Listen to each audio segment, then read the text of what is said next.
Hi everyone, welcome back to Radio Night Crime. Before you drift off, let me know in the comments where you're listening from. If you're enjoying the stories, don't forget to like and subscribe. Now let's relax and jump into tonight's case.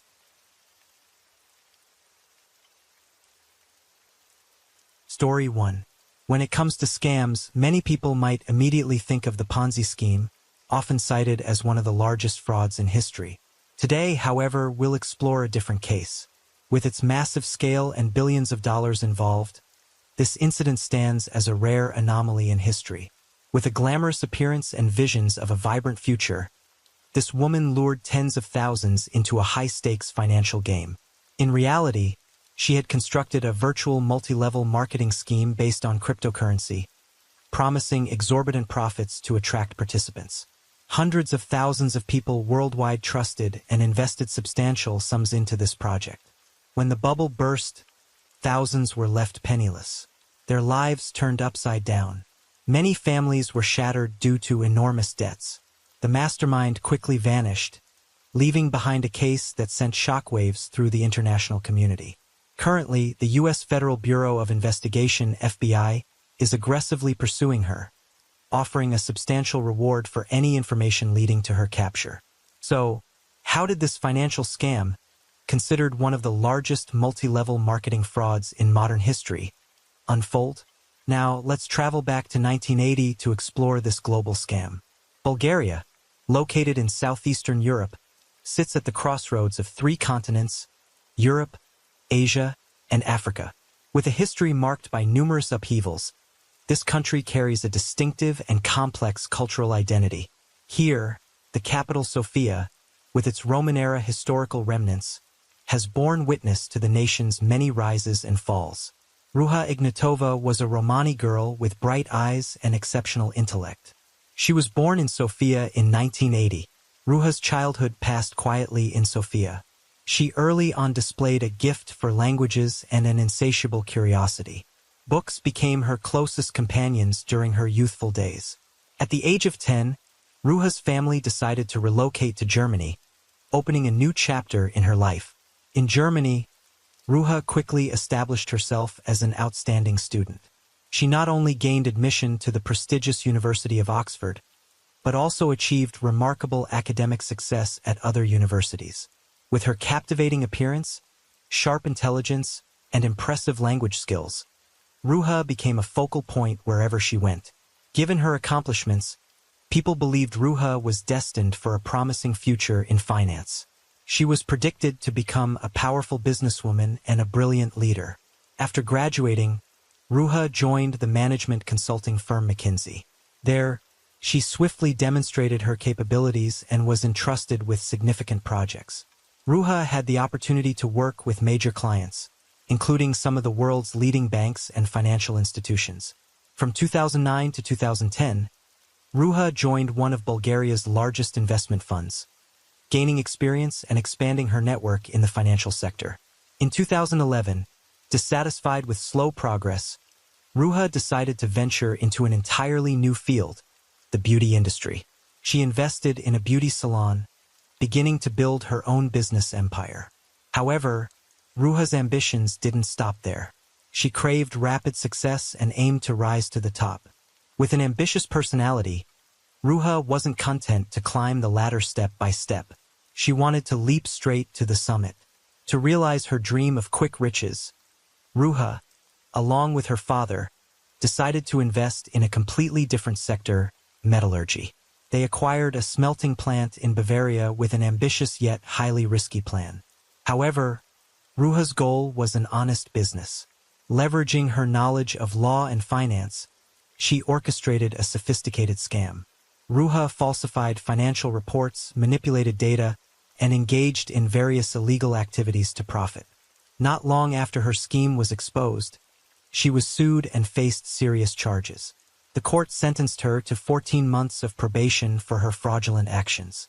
Around the same time, the smelting plant she owned was forced to declare bankruptcy. Although the Bavaria smelting plant shut down, Ruha emerged unscathed with a massive profit.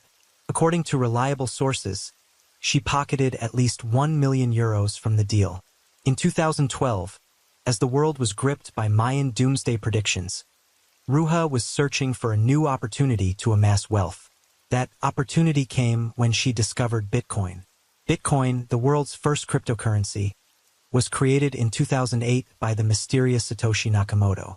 Unlike traditional currencies, Bitcoin operates on a decentralized system, independent of any bank or financial institution. To obtain Bitcoin, individuals must engage in mining, a complex process requiring high-performance computers to solve mathematical algorithms. Successful miners are rewarded with a specific amount of Bitcoin. One of Bitcoin's standout features is its capped supply of 21 million coins, meaning no additional Bitcoin can be created. This scarcity makes it a valuable asset, eagerly sought after by many. In 2009, the first Bitcoins were officially mined, but at that time they were still a novelty, largely unknown, and their value was negligible. A notable milestone in Bitcoin's history occurred in 2010 with its first real-world transaction. A programmer in Florida used 10,000 Bitcoins to purchase 2 pizzas, an exchange that could now be considered the most expensive meal in history. By July 2010, the value of each Bitcoin had risen significantly, reaching 8 cents. While this figure seems modest compared to today, it marked a remarkable leap, 10 times its previous value, and began to draw the attention of investors. Bitcoin's growth continued steadily in the following years. By 2011, its price hit $1, and by 2012, it had climbed even further to $12.60. Although this price might not seem impressive today, in less than 2 years, Bitcoin's value had skyrocketed from 1 cent to $12.60, a staggering increase of 1,575 times. This meteoric rise caught many off guard and ushered in a new era for the cryptocurrency market. Bitcoin's upward trajectory showed no signs of slowing. Trading platforms and Bitcoin conferences sprang up worldwide like mushrooms after rain, capturing the interest of investors and tech enthusiasts alike. Ruha, with her curious nature and hunger for profit, was not immune to Bitcoin's allure. She closely monitored the cryptocurrency market's development. When she witnessed Bitcoin's price surge from $12.60 to $100 in less than a year, Ruha was astounded by the immense profit potential. Most people seeing such an opportunity might consider investing in Bitcoin or mining it themselves. But Ruha, with her unconventional thinking, conceived a bolder idea, creating a new cryptocurrency similar to Bitcoin, but with unique features to attract investors. In 2013, Ruja decided to join a new cryptocurrency project called Bitcoin, hoping to seize a chance for rapid wealth. However, with limited knowledge of cryptocurrency, she didn't take a leadership role, instead participating as a team member. Her partners aggressively promoted Bitcoin as the next Bitcoin, claiming it would dominate the cryptocurrency market in the future. In reality, Bitcoin was nothing more than an elaborately staged scam. Unlike Bitcoin, it lacked a transparent operational mechanism and was entirely controlled by its developers. The supply and value of Bitcoin were arbitrarily manipulated for illicit gains. Despite its grandiose marketing, Bitcoin ultimately failed to deliver on its promises. Investors couldn't convert Bitcoin into cash, and the project collapsed quickly, causing devastating losses for thousands. Although the project failed spectacularly, the masterminds behind Bitcoin, including Ruha, managed to withdraw in time, reaping enormous profits. Through this experience, Ruha gained valuable insights into constructing and operating a financial scam. She realized that if Bitcoin had been prolonged, her group could have made even more money. This realization spurred her to plan a larger, more sophisticated project. In August 2014, after nearly a year of meticulous preparation, Ruha Ignatova stepped back into the spotlight with an ambitious cryptocurrency project called OneCoin, also known as Vika Coin. Alongside her longtime partner, Sebastian Greenwood, she launched OneCoin in her home country of Bulgaria. She confidently proclaimed that OneCoin boasted superior advantages over other cryptocurrencies, including a limited issuance to ensure stable value and prevent inflation, advanced blockchain technology for secure transactions and fraud prevention, absolute safety and security in all transactions, and attractive profits with unlimited growth potential. Ruha boldly asserted that OneCoin would surpass Bitcoin to become the world's dominant cryptocurrency. With the slogan, faster, safer, cheaper, OneCoin was marketed as the Bitcoin killer. Leveraging her experience from Bitcoin and capitalizing on the surging wave of cryptocurrency investment, OneCoin quickly captured public attention. Within just 3 months, it amassed a community of over 4,000 investors from 113 countries, forming a vast network dubbed the Vika Coin family. Fundamentally, OneCoin's business model was an upgraded, more sophisticated version of Bitcoin built on a traditional multi-level marketing framework. It established a two-tier earning system, static and dynamic income. Static income came from purchasing investment packages, each tied to a specific number of tokens. These tokens could be used to mine OneCoin, and the mined OneCoin could supposedly be converted into cash. Dynamic income was earned by recruiting others into the project. Investors received commissions for successfully referring friends or acquaintances to buy investment packages. Additionally, there were various bonuses, team bonuses, rank bonuses, and sales bonuses to incentivize active recruitment. Clearly, OneCoin's business model mirrored a pyramid scheme. Participants could only profit by continuously bringing in new members. Those who joined early and recruited more people held a significant advantage.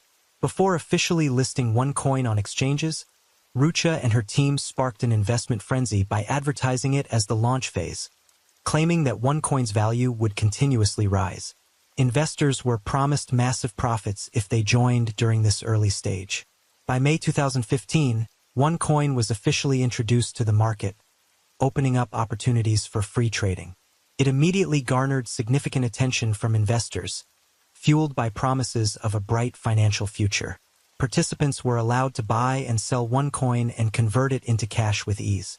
With the slogan, "Only goes up, never down," OneCoin quickly became a focal point in the market. Many saw it as a golden opportunity to get rich fast, especially amid the booming cryptocurrency landscape.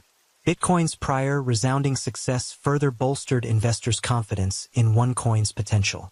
While we now know the fraudulent nature of OneCoin, back then, with limited knowledge of cryptocurrency, many were easily swept up in the project's colorful promises.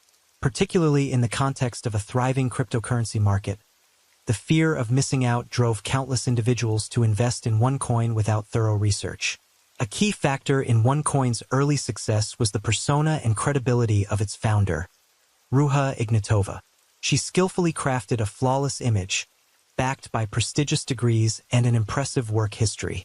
Dubbed the Crypto Queen, Ruha frequently appeared in public with an air of elegance and confidence, convincing many that she was a brilliant and trustworthy leader. 2015 marked a significant milestone in Ruha Ignatova's career as she achieved resounding success. Her image graced the cover of Forbes Bulgaria, cementing her status as a successful businesswoman. At the same time, she was invited to the Southeast Europe Summit hosted by The Economist and honored as Businesswoman of the Year in Bulgaria. These accolades and events bolstered Ruha's image as a capable and reliable leader, greatly facilitating the promotion of OneCoin. Leveraging her personal achievements, Ruha tirelessly promoted OneCoin on a global scale. Lavish seminars and launch events were held, attended by prominent figures and prospective investors. These extravagant ceremonies, paired with promises of astronomical profits, quickly captured public attention and convinced many that OneCoin was a lucrative investment opportunity. Under Ruha's leadership, OneCoin grew at a breakneck pace, attracting millions of investors worldwide. However, beneath this glamorous facade lay a sophisticated scam. Ruha and her accomplices exploited the public's lack of understanding about cryptocurrency to build a massive financial empire, siphoning off enormous sums from investors. 2016 marked a pivotal moment in OneCoin's development when Ruja Ignatova organized a grand event at Wembley Stadium in London, drawing a crowd of 90,000 attendees. This event was a clear testament to OneCoin's allure and Ruja Ignatova's global influence. In less than 3 years, from its launch in August 2014 to March 2017, OneCoin raised at least €4 billion from investors worldwide. However, several sources suggest the actual figure could be much higher, potentially exceeding €15 billion. With the colossal sums collected, Ruha Ignatova lived a life of extravagance. She hosted lavish parties, splurged on high-end designer goods, and acquired luxurious properties in Bulgaria and other European countries. Not only Ruja, but also many OneCoin investors reaped significant profits, at least on paper. These investors saw their account balances soar, sometimes thousands of times their initial investments. The belief in OneCoin's limitless growth fueled dreams of wealth and freedom. Many began planning how to spend their newfound riches, from buying homes and cars to traveling the world. While the investment community was intoxicated with dreams of quick riches through OneCoin, a cryptocurrency enthusiast named Timothy Curry uncovered troubling signs about the project. After meticulous research, he discovered that OneCoin did not utilize blockchain technology as Ruja Ignatova had claimed, suggesting it might be an elaborate scam. Instead of going public with this information, Timothy Curry chose to contact someone he believed would grasp the gravity of the situation. Jane McCartan, an investor who had been persuaded by Ruja Ignatova's promises and had poured a significant sum into OneCoin. Jane had previously shared with Timothy her faith in the project and the profits she'd earned. She had invested 10,000 euros, and in a short time that amount had ballooned tenfold to 100,000 euros. Thrilled by this initial success, Jane introduced OneCoin to her family and friends, convincing them to invest as well. In total, her loved ones collectively invested 250,000 euros into the scheme. However, the fleeting joy of seeing her investment account soar was extinguished when Jane received Timothy Curry's findings. The evidence he presented planted seeds of doubt about OneCoin's legitimacy. After sleepless nights of deliberation, Jane decided to reach out to OneCoin's leadership to uncover the truth and protect her interests, as well as those of the family and friends who had trusted her. In April 2018, a devastating blow struck Jane McCartan when she received an official email from OneCoin's leadership. The email admitted that the blockchain technology they had heavily promoted was a lie. In reality, OneCoin operated on a simple SQL database, not a blockchain. This meant all data related to OneCoin, its supply and value, was controlled by a small group and could be easily manipulated. In essence, OneCoin was not a decentralized cryptocurrency as advertised, but a virtual currency fabricated by the company. Consequently, the OneCoin tokens held by investors were illusory, devoid of any real-world value. Even worse, OneCoin was never linked to any external payment systems, meaning investors couldn't use it to purchase goods or services. While a few had begun to question its legitimacy, the majority of the community remained convinced of its potential. Amid the booming and volatile cryptocurrency market, negative information about OneCoin was quickly drowned out by a flood of chaotic news. From its launch in August 2014 in Sofia, Bulgaria, OneCoin faced skepticism and opposition. However, with aggressive marketing and dazzling promises, Ruja Ignatova still attracted a massive influx of investors. Yet doubts continued to grow. In September 2015, Bulgaria's Financial Supervision Commission issued an official warning about the risks of investing in OneCoin. The regulatory body highlighted numerous inconsistencies in OneCoin's business model and urged the public to exercise caution. Facing pressure from regulators and mounting questions, Ruja Ignatova decided to pull out of the Bulgarian market. Far from abandoning her ambitions, she shifted focus to other global markets, continuing to promote OneCoin and seek new investors.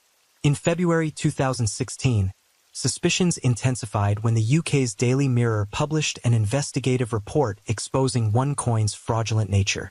The report revealed that OneCoin held no real value and was merely a tool to attract investment capital. A month later, Norway's Direct Selling Association issued a warning suggesting OneCoin might be a multi-level marketing scam. In December 2016, Italy's competition authority banned all OneCoin-related activities within the country. This decision was soon echoed by nations like Hungary, Croatia, and Germany. Authorities in these countries officially recognized OneCoin as a multi-level marketing fraud and launched investigations into its operations. In June 2017, OneCoin caused a stir by claiming it had received an operating license from the Vietnamese government, making it the first cryptocurrency in Asia to be officially approved. This news acted as a catalyst, spurring widespread investor participation. However, the excitement was short-lived. Just 4 days later, Vietnam's Ministry of Planning and Investment categorically denied the claim, stating it was entirely fabricated. The documents OneCoin presented were forged. This revelation dealt a severe blow to OneCoin's credibility, pushing the project to the brink of collapse, especially as more countries began issuing warnings about the risks associated with this virtual currency. In October 2017, tension gripped OneCoin investors as they gathered in Lisbon, Portugal. The Conference on Liquidity, a persistent issue plaguing the OneCoin community, was expected to provide answers. Converting OneCoin into fiat currency had been repeatedly delayed, while internal trading markets faced strict limitations. Ruja Ignatova, the founder of OneCoin, was anticipated to attend and offer solutions. But when the event took place, Ruja mysteriously vanished. All attempts to contact her failed, shattering investors' trust entirely. There was no evidence of abduction. Instead, mounting evidence pointed to a massive scam. Ruja's disappearance extinguished all hope, leaving behind devastated investors who had lost everything. Meanwhile, thousands of investors, many of whom had poured their life savings into the scheme, were left in utter despair. They had lost everything to a scam they had trusted implicitly. Sensing the danger, Ruja Ignatova had quietly left Lisbon and boarded a flight to Athens on October 25, 2017. Since then, all traces of her vanished. Though Ruja was gone, the OneCoin empire struggled to persist under the leadership of her brother, Konstantin Ignatov. This raised questions. Why not shut it down immediately to minimize damage? The answer lies in the organization's complex structure. OneCoin was designed as a multi-level pyramid with a sprawling network of subsidiaries worldwide, making investigation and prosecution exceedingly difficult and allowing operatives to continue underground activities with far-reaching consequences. Finally, after over 2 years of investigation, justice caught up. On March 6, 2018, Konstantin Ignatov, Ruja's brother, was arrested by the FBI at Los Angeles International Airport. The U.S. formally charged him with orchestrating one of history's largest financial scams. Simultaneously, Ruja Ignatova was placed on a global wanted list, facing a litany of serious charges. While Ruja's whereabouts remained unknown, Konstantin pleaded guilty and cooperated with authorities. He provided critical details about the criminal organization's operations, but couldn't offer any clues about his sister's location. The OneCoin case left severe repercussions, not only for investors in the U.S., but also across numerous countries, including China. Just a month after its launch in September 2014, OneCoin rapidly infiltrated the Chinese market, spreading across provinces. Within less than 3 years, the scam amassed a staggering 15 billion yuan. Despite its enormous scale and global shockwaves, the tactics employed by the fraudsters were surprisingly rudimentary. From the outset, red flags were evident. Bulgaria, one of the initial countries where OneCoin operated, issued early warnings. Information about Ruja Ignatova, the face of OneCoin, was quickly exposed as fraudulent. Even her self-proclaimed appearance on the cover of Forbes was a blatant deception. A simple investigation could have revealed the truth. As early as 2015, doubts about OneCoin's legitimacy began to surface. Had investors been more cautious and less swayed by enticing promises, they might have avoided massive losses. Though years have passed, the OneCoin case remains unresolved. Authorities in multiple countries continue to hunt for Ruja Ignatova, the mastermind, and her accomplices. Estimates suggest she misappropriated over 500 million euros and is evading capture with multiple fake passports. In May 22nd, Europol officially added Ruja Ignatova to its list of Europe's most wanted criminals. However, the initial $2,000 reward seemed insufficient to track down the crypto queen. Shortly after, the FBI raised the reward to $5,000 and placed her on its 10 most wanted fugitives list, making her the only woman currently featured on this prestigious roster. Despite over 2 years since the warrant was issued, efforts to locate Ruja have yielded no results.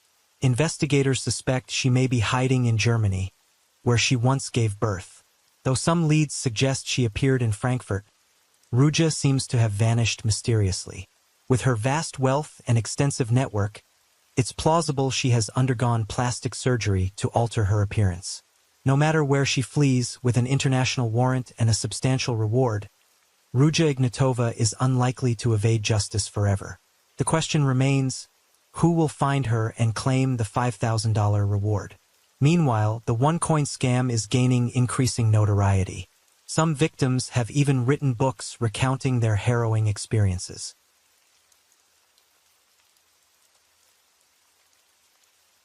Story 2. This story is one of Japan's most powerful underworld bosses, with an unprecedented record of audacious acts, bombing a Toyota factory, attacking the Chinese consulate, setting fire to Prime Minister Shinzo Abe's residence, and more. It's safe to say there was nothing this gangster wouldn't dare to do. His gang was so ruthless that even Japan's largest Yakuza syndicate, Yamaguchi Gumi, treaded carefully around them. Even the police were powerless against such vicious criminals. Nomura Satoru was born in 1946 in Fukuoka, Japan, into a wealthy family that never knew hardship. As the youngest child, he was especially treasured. Growing up pampered, Satoru gradually developed an arrogant and domineering personality. He didn't harbor much affection for his family, feeling constrained by the need to seek approval from his father and older brother for everything. To him, this underscored his lack of status and decision-making power within the household. Consequently, he developed a deep obsession with demanding obedience from others. As a child, Satoru leveraged his family's wealth to assemble a group of followers, leading them in bullying peers who defied him.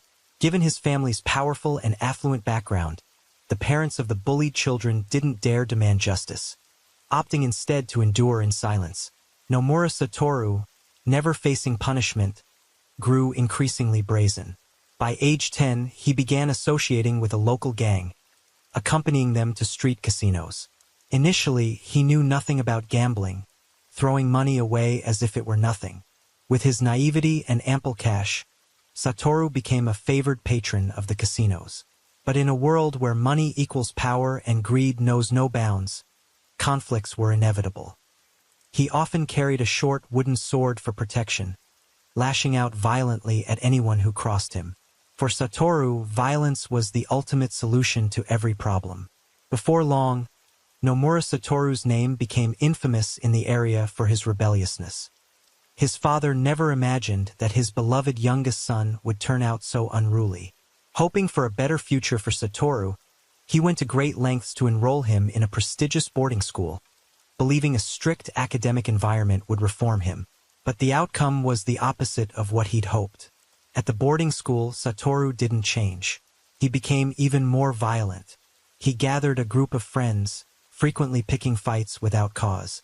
He even skipped classes to cause trouble outside, forcing his father to repeatedly bail him out at the police station. Despite this, Satoru's father couldn't bring himself to discipline him harshly, resorting instead to gentle admonishments and explanations time and again. Satoru would feign agreement, only to continue doing as he pleased behind his father's back. By the time he graduated from junior high, Satoru and his gang committed a robbery, caught red-handed, and reported to the police. He was subsequently sent to a juvenile detention center. His actions severely tarnished the school's reputation. After a series of disruptions, the school could no longer tolerate him and expelled him. Emerging from the detention center, Satoru felt liberated. With his wealthy family's backing, he quickly immersed himself in the underworld. Daily, he roamed with his crew through gang hangouts. Particularly drawn to gambling, the young man became a regular at the casinos run by Fukuoka's largest syndicate. Though still young, Satoru became a seasoned gambler, gaining experience with each game. Could even be said he won nearly every round. However, this success piqued the curiosity and competitive spirit of Kimura, the casino's overseer. A veteran in the gambling world, Kimura possessed unmatched experience and cunning. Intrigued, he personally approached Satoru with an enticing offer, a life-or-death wager. If Satoru won, he could walk away with his earnings. If he lost, both his money and his life would belong to the casino. Known for his audacity, Satoru didn't hesitate to accept Kimura's challenge. Unsurprisingly, experience trumped youth. Kimura easily outmaneuvered Satoru, plunging the privileged young man into crippling debt. Despite the defeat, Satoru remained defiant, adhering to the rules without begging or resisting. Unexpectedly, instead of collecting the debt, Kimura invited Satoru to join the Kodokai syndicate. He saw in Satoru a resolute spirit, remarkable courage, and grand ambition, believing he could become a key figure in the organization's future. Typically, people join gangs out of desperation, but Satoru, a rich kid, had always yearned for the gangster life. When the opportunity arose, he agreed without a second thought. Nomura Satoru never bowed to anyone. Upon joining the Kodokai syndicate, he refused to remain a mere underling. As his ambitions reached their peak, Satoru began building his own power base. Money, something he never lacked and had used since childhood, became his tool to buy loyalty. However, the young man soon realized that money couldn't secure true allegiance. Those around him saw him merely as a wealthy figure, not genuinely respecting him, and some even mocked him behind his back. This marked his first taste of failure, fueling his determination to succeed through his own abilities. He resolved to become a true gangster, someone universally feared and respected. To achieve this, Satoru didn't hesitate to employ violence. In one gang skirmish, the young man single-handedly took down an opposing leader with a single stab. This brutal act by a newcomer stunned and terrified his peers, cementing Satoru's reputation for ruthlessness far and wide. Kimura, impressed by Satoru's skills and progress, entrusted him with managing the entire casino and personally trained him in martial arts. As Satoru's power grew, so did his ambition to seize the top position. His gaze fixed on the leadership seat. However, in the underworld, displacing the person at the top is nearly impossible unless they're eliminated. Kimura recognized Satoru's ambition and talent. Far from opposing him, he supported Satoru's ascent. With Kimura's backing and his own capabilities, Satoru quickly rose to prominence within the gang. Even the Kodokai's chairman took notice of his reputation. After years of quietly amassing strength, an opportunity finally presented itself to the ambitious young man. A bloody turf war erupted between the Kodokai and a rival gang in northern Kyushu. In the chaos, Tanaka, the group leader Satoru served under, was killed. The gang, now leaderless, descended into disarray. Seizing the moment, Satoru took control, earning the respect and support of his peers who elected him as the new leader. Far from becoming complacent, Satoru was determined to elevate the gang further. He poured his heart and soul into managing the group, and under his leadership, it soon became the most powerful faction within the Kodokai. 8 years later, Satoru's parents passed away, leaving him a substantial fortune. Despite their disappointment in their son, they had hoped he would abandon his criminal path. Satoru, however, ignored their wishes entirely. After years as a group leader, he realized internal gang support alone wasn't enough. He needed backing from local officials. To this end, he transformed a mansion into a VIP lounge, catering to wealthy businessmen and officials who couldn't openly frequent regular casinos. Offering premium services and utmost discretion, Satoru understood that the benefits he'd gained far outweighed any humility he had to feign. The casino's clientele were affluent individuals unafraid to spend lavishly on gambling. Satoru's establishment was always packed, generating record-breaking nightly revenues. Beyond profits, he built a reputation for meticulously serving VIPs. With the support of local businessmen and officials, Satoru smoothly ascended to the position of vice president of the Kodokai. Meanwhile, the Kodokai's chairman, Hideo Mizushita, an aging veteran, recognized Satoru's talent and ambition. He chose Satoru as his successor, entrusting him with managing the gang's operations. Mizushita announced this decision to the entire syndicate, demonstrating absolute confidence in Satoru's abilities. Once in power, the young man grew increasingly ruthless.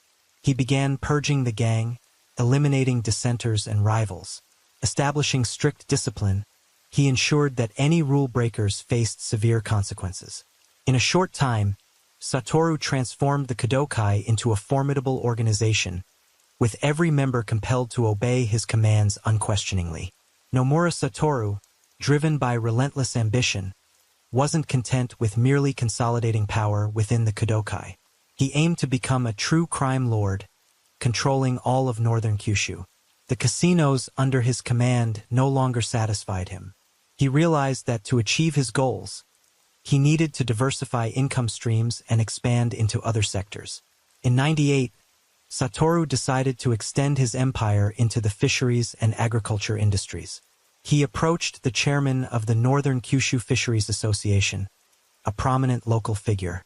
However, this conservative chairman, who despised gangs, flatly rejected Satoru's proposal and repeatedly expelled him from meetings.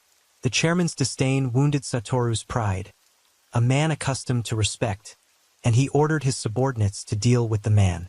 Leveraging his extensive political connections, Satoru pinned the crime on an underling, escaping all suspicion. Living in luxury and surrounded by power, Satoru grew increasingly arrogant and ruthless. To him, violence was the solution to every problem. In 2003, when a nightclub refused to pay protection fees, Satoru ordered his men to hurl a grenade into a crowd of revelers inside the bar. The attack left 12 innocent people injured or dead. Thanks to the influence of his political allies, the incident was buried, ensuring no evidence could tie Satoru to the explosion.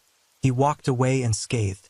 This event underscored the terrifying reach of Satoru's influence in society. After eliminating all rivals and consolidating absolute control within his gang, Nomura Satoru officially assumed the role of Kudokai chairman in 2008. At this point, his power reached its zenith. Having become the top crime boss in northern Kyushu, he shed all traces of humanity. His brutal actions turned him into a nightmare for local residents, who dubbed him the Demon King of northern Kyushu's underworld. To expand Kudokai's dominance, Satoru established his own arsenal. Beyond equipping each gang member with handguns, the stockpile included rifles, bombs, and other offensive weapons. With this vast weaponry and a sizable force, Kudokai swiftly became the most feared entity in the region, spreading terror far and wide. As their strength grew, even Japan's largest syndicate, Yamaguchi-gumi, yielded, withdrawing most of its influence from northern Kyushu. Satoru now wielded absolute authority, with no one in the Nomura. Satoru married the daughter of Japanese politician Matsumoto Ryu. This political alliance further emboldened him to flout the law, unleashing a wave of violence across northern Kyushu with complete disregard for the police and government. He even torched a Toyota factory in Fukuoka for refusing to pay protection fees. An audacious act that not only caused significant material damage, but also left thousands of workers jobless, sparking widespread outrage in society. For a time, many major Japanese companies that had planned to invest in Fukuoka abandoned their intentions due to Kudokai's rampant tyranny. The gang's blatant extortion practices instilled such fear that businesses opted to flee the region. It's fair to say that Satoru severely hampered the area's economic development. Yet, far from showing remorse, Nomura Satoru viewed these acts as symbols of his power.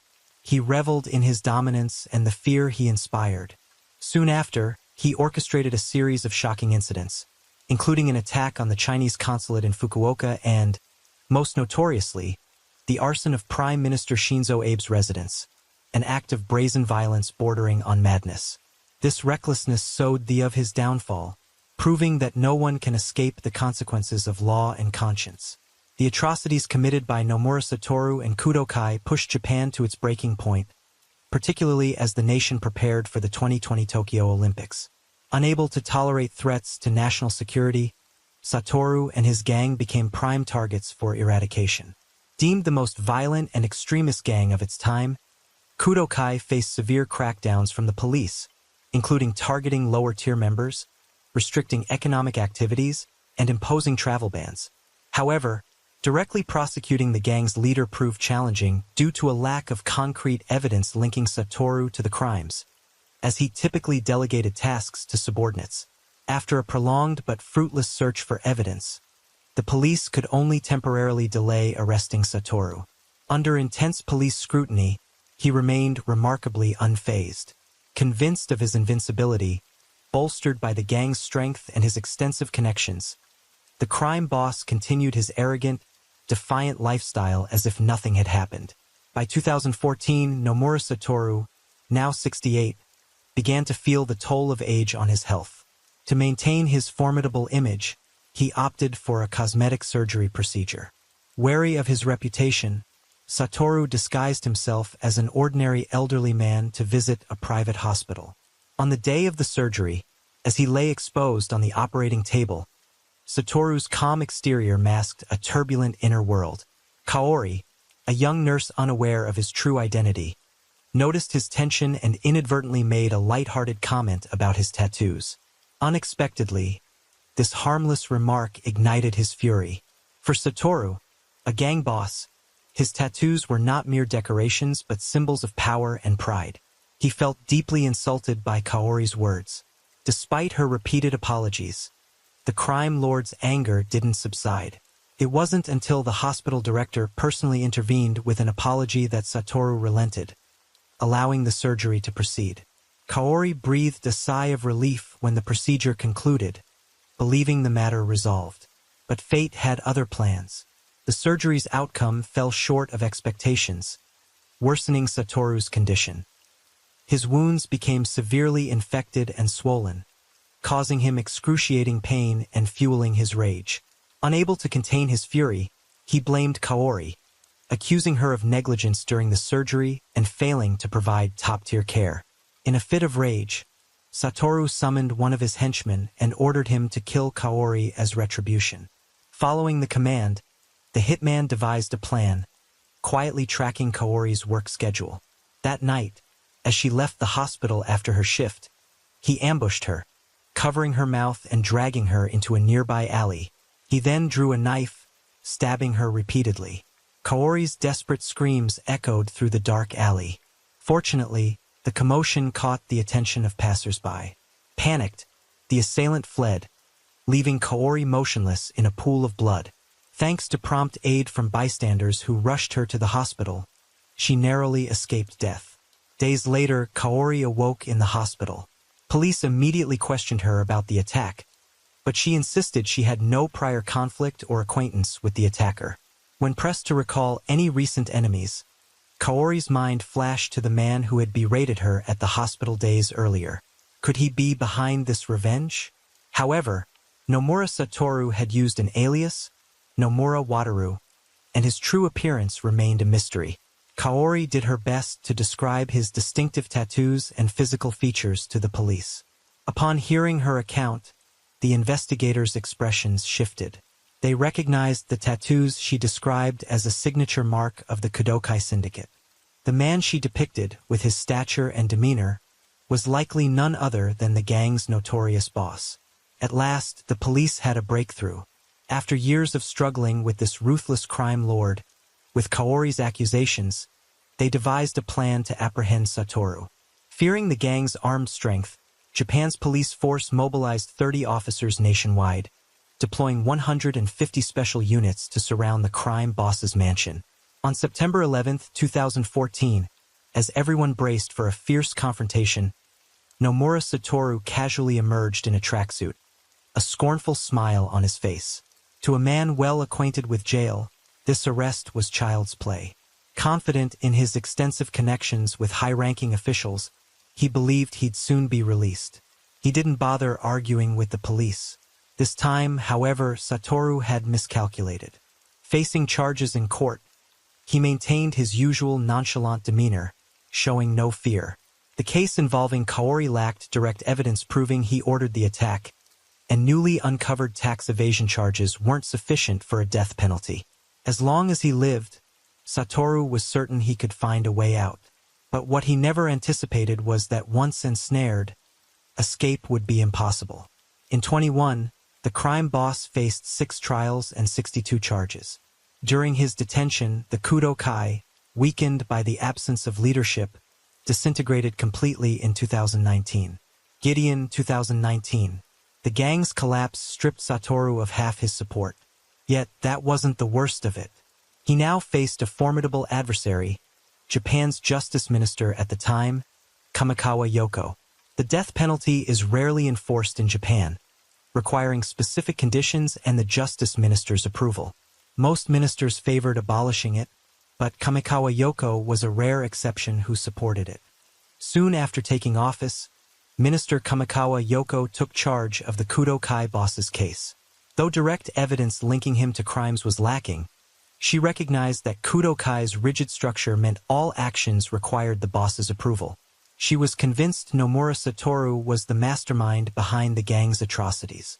On August 28 of 21, Nomura Satoru was sentenced to death, with immediate execution ordered. He erupted in a frenzy, hurling vulgar threats at Minister Kamikawa Yoko, but his outbursts were mere futile struggles of a man facing his end. Ultimately, Satoru's sentence was carried out, making him the first gang boss in Japan to be executed.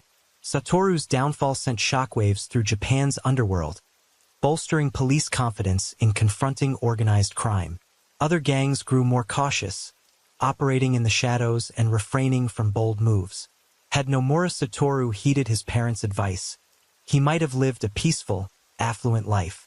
But from the moment he chose the path of crime, his tragic fate was sealed. His lust for power led him down a road of sin. The crime lord's grim end serves as a costly lesson and a stark warning to those harboring dark ambitions.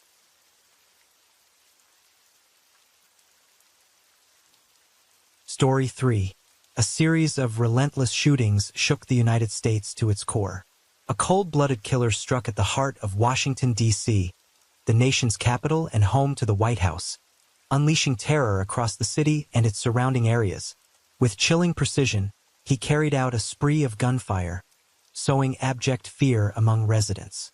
At its peak, in a single day, he claimed 5 lives, plunging the public into paralyzing dread. Streets emptied as people cowered indoors, uncertain whose life the next bullet might claim. The killer's movements were shrouded in mystery, leaving no discernible trace. To hunt this elusive predatory phantom, thousands of police from various states, alongside the FBI, Secret Service, and countless other agencies, mobilized. An unprecedented manhunt, the largest in U.S. history, unfolded, with tens of thousands of security personnel fanning out across the streets. What truly happened that year? What secrets remain buried in this case? Now, let's peel back the case files and uncover the startling details of the horrific 2002 shooting spree. Washington, D.C., often simply called Washington, stands as the political heartbeat of the United States. Spanning 177 square kilometers, it hosts the nation's most iconic seats of power. Named to honor America's first president, George Washington, the city carries a profound historical weight.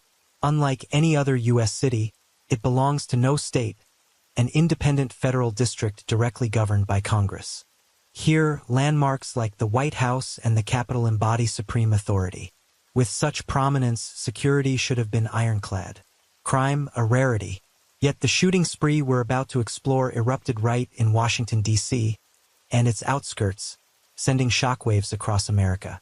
At 4:20 p.m. on October 2nd, a gunshot shattered the stillness at a craft store in Aspen Hill, Maryland. The shop's window exploded into fragments, but with no injuries, the incident barely stirred concern. Initially dismissed as a random act, yet no one could foresee that mere moments later, a true nightmare would descend upon the region. By 6:30 p.m., only 70 minutes after that first shot, James Martin, a 55-year-old analyst from the National Oceanic and Atmospheric Administration, was fatally gunned down in a shopping center parking lot in Glenmont, Maryland. A woman nearby bore witness to the ghastly scene, her trembling hands dialing police in a frantic plea for help. Law enforcement raced to the location, but Martin's wounds proved too grave. Within minutes, he slipped away, his life extinguished. Examination revealed a single bullet had ripped through his back and out his chest, the gaping exit wound hinting at a high-caliber rifle's devastating force. The next morning, October 3rd, began with deceptive calm until tragedy struck again. At 7:41 a.m., James, a 39-year-old landscape architect, was mowing grass outside a car dealership in Rockville, Maryland when a shot rang out. He collapsed instantly. The roar of his mower drowned the blast, delaying alarm. Only when neighbors spotted him motionless did panic set in, prompting a call to police. By the time responders arrived, a bullet had pierced his chest. Rushed to emergency care, he couldn't be saved. 2 shootings in under 24 hours jolted police into recognizing the peril, but they had no inkling this was merely the prelude to a blood-soaked day. 31 minutes later, at 8:12 a.m., Prem Kumar Walekar, a 54-year-old taxi driver, pulled into the mobile gas station in Aspen Hill, Maryland to refuel. As he pumped gas, a bullet tore through the air from an unknown source, ripping through his body. He collapsed beside his car, lifeless. 25 minutes later, at 8:37 a.m., in the Leisure World Shopping Plaza in Norbeck, Sarah Ramos, a 34-year-old nanny, stepped off a bus. She sat on a bench, waiting for her ride, book in hand, unaware that this fleeting moment of calm would be her last. A deafening gunshot shattered the silence. Sarah slumped forward, struck dead on the spot. The bullet blasted through her forehead, pierced her skull, and kept going, smashing the glass window of a nearby restaurant. Police recovered the slug inside the eatery and identified it as a .223 Remington, a round typically fired from a rifle notorious for its devastating power. But beyond that bullet, they had nothing, no leads, no clues. At 9:58 a.m., the 4th shooting erupted. Lorian Lewis Rivera, 25, was wiping down her car at a Shell station at the intersection of Connecticut Avenue and Knowles Avenue. Without warning, a shot rang out. She crumpled beside her vehicle, silenced before she could even cry out. Then, at 9:20 p.m. that same day, the 5th victim emerged. Pascal Charlot, a 72-year-old retired carpenter, was strolling along Georgia Avenue in Washington, D.C. A bullet sliced through the darkness, piercing his body. Rushed to the hospital, he clung to life for an hour before drawing his final breath. In the span of a single day, 5 shootings struck with ruthless precision, each a single fatal shot, leaving no trace behind. The killer operated like a seasoned assassin, striking swiftly, vanishing without a whisper. Police mobilized hundreds of investigators, combing streets and alleys, but came up empty-handed. They questioned residents near the scenes. No one had seen anything suspicious. It was as if the shooter had never existed. What drove him? Typically, murderers kill for money, revenge, or tangled emotions. Yet, after digging into the victims' lives, police found no connections between them. The attacker never approached them, never took a dime. The only conclusion they could draw: this killer craved death itself. He didn't care who they were, had no specific target, just a random slaughter. And that kind of crime is an investigator's worst nightmare. News of the shootings flooded American newspapers and TV screens. Panic gripped Maryland and Washington, D.C., as residents locked themselves indoors, praying for a breakthrough. But while police floundered with faint leads, the killer showed no signs of stopping. A living nightmare was unfolding. At 2:30 p.m. on October 4th, at a shopping center in Fredericksburg, Virginia, Carolyn, a 43-year-old housewife, pushed her cart toward her car. Bang! A thunderous shot rang out. She dropped instantly. Miraculously, she survived, the first to escape death in this horrifying spree. Notably, Carolyn's attack occurred far from the earlier scenes, revealing the killer's vast range. This forced police to widen their search, compounding the investigation's complexity. Fear blanketed the region. People grew frantic, avoiding streets, drawing curtains tight, desperate to stay out of the invisible killer's sights. If you've heard of Christopher Dorner, the ex-soldier who waged war on the Los Angeles police, you'd recognize the chilling parallel. Back then, officers and their families lived in dread, windows sealed shut, too terrified to peek outside. Knowing a single lapse could mean a bullet out of nowhere, California launched its largest manhunt ever to catch him.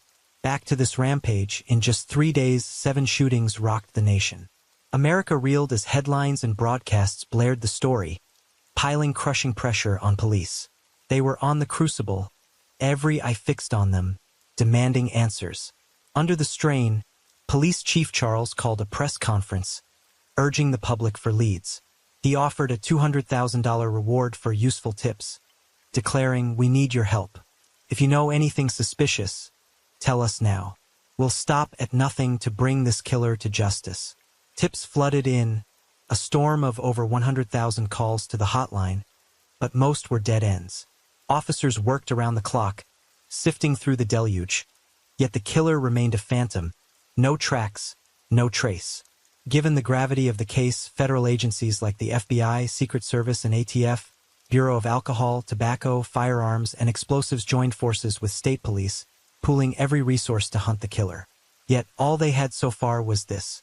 The murderer wielded a high-powered rifle. He was a marksman of deadly precision. He traveled by car. From witness accounts and crime scene reconstructions, police speculated the suspect might be using a white box truck. Without delay, thousands of officers fanned out, blocking roads across Washington, D.C. and surrounding areas, inspecting every white box truck that rolled by. But the effort yielded nothing. Traffic snarled into chaos, and not a single useful lead emerged.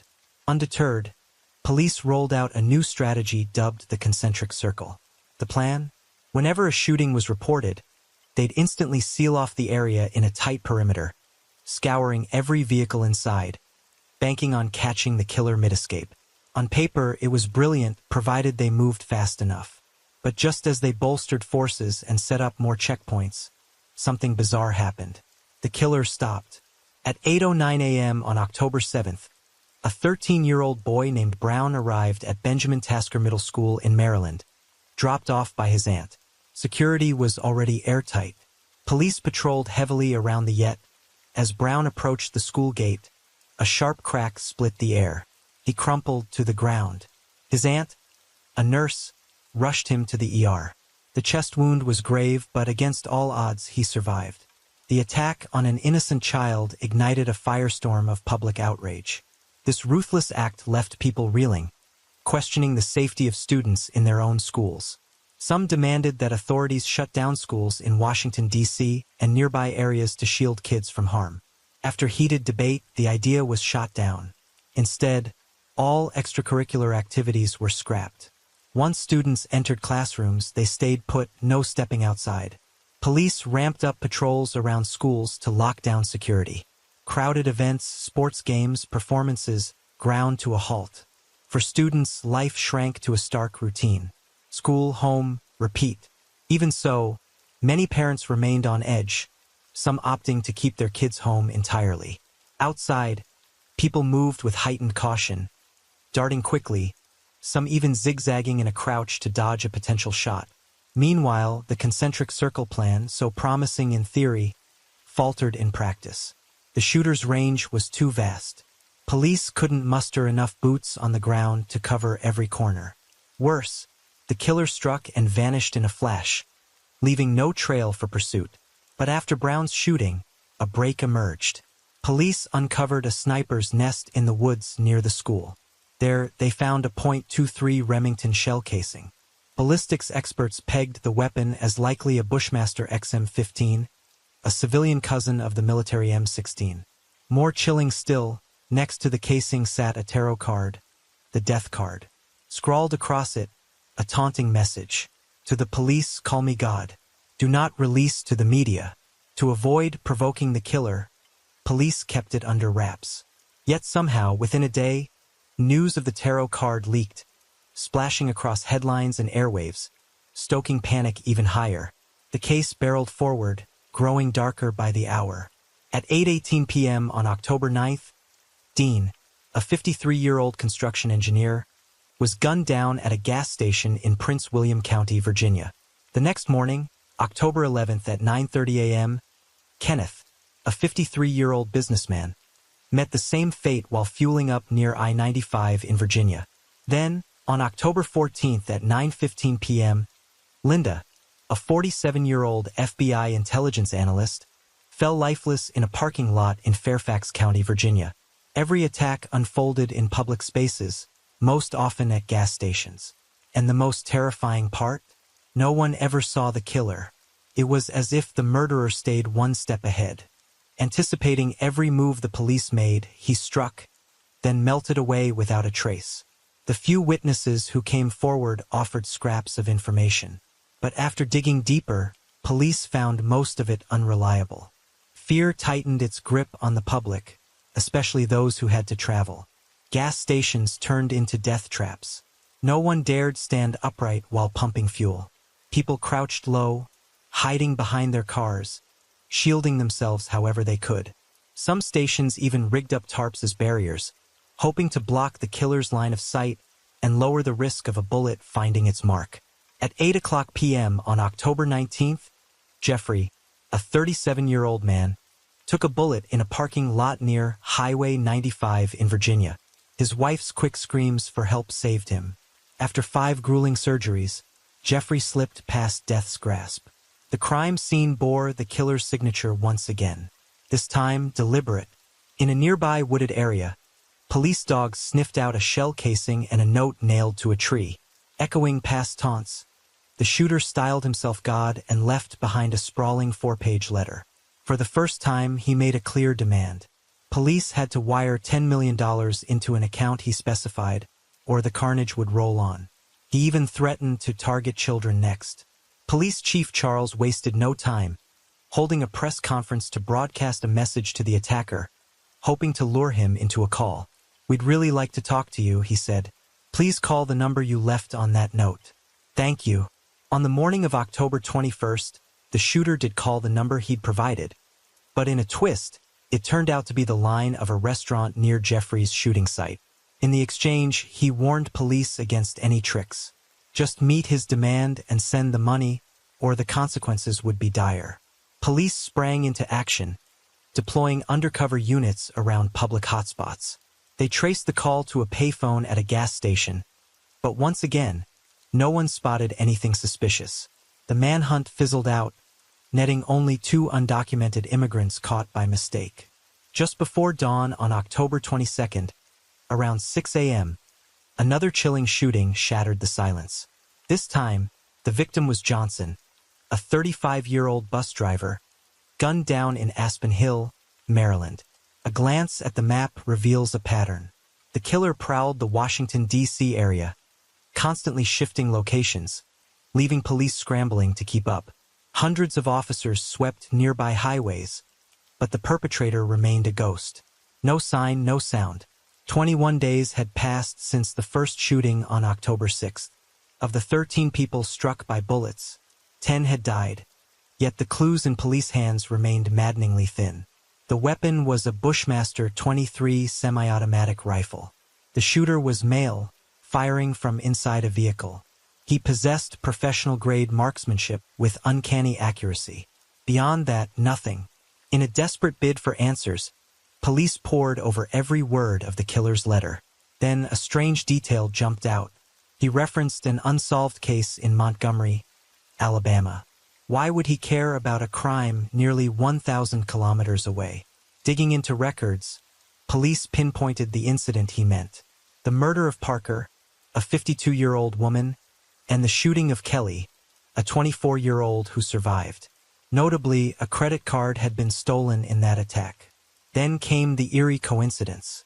The account number the killer demanded $10 million be wired to match the stolen card from Alabama. The connection was undeniable. Police were now certain the Alabama killing and the D.C. area sniper spree were the work of the same hand. In the Alabama case, a crucial piece of evidence had surfaced, a magazine with a clear fingerprint. Authorities rushed it into the FBI's automated fingerprint system. Within moments, a match lit up the screen. Lee Boyd Malvo, a man previously detained for illegal immigration. From there, investigators traced Malvo's ties and uncovered a closely linked name, John Allen Muhammad. Lee Boyd Malvo was born on February 18, 1985, in Kingston, Jamaica, into a fractured home. His father, a mason, and his mother, Una James, a seamstress, never married.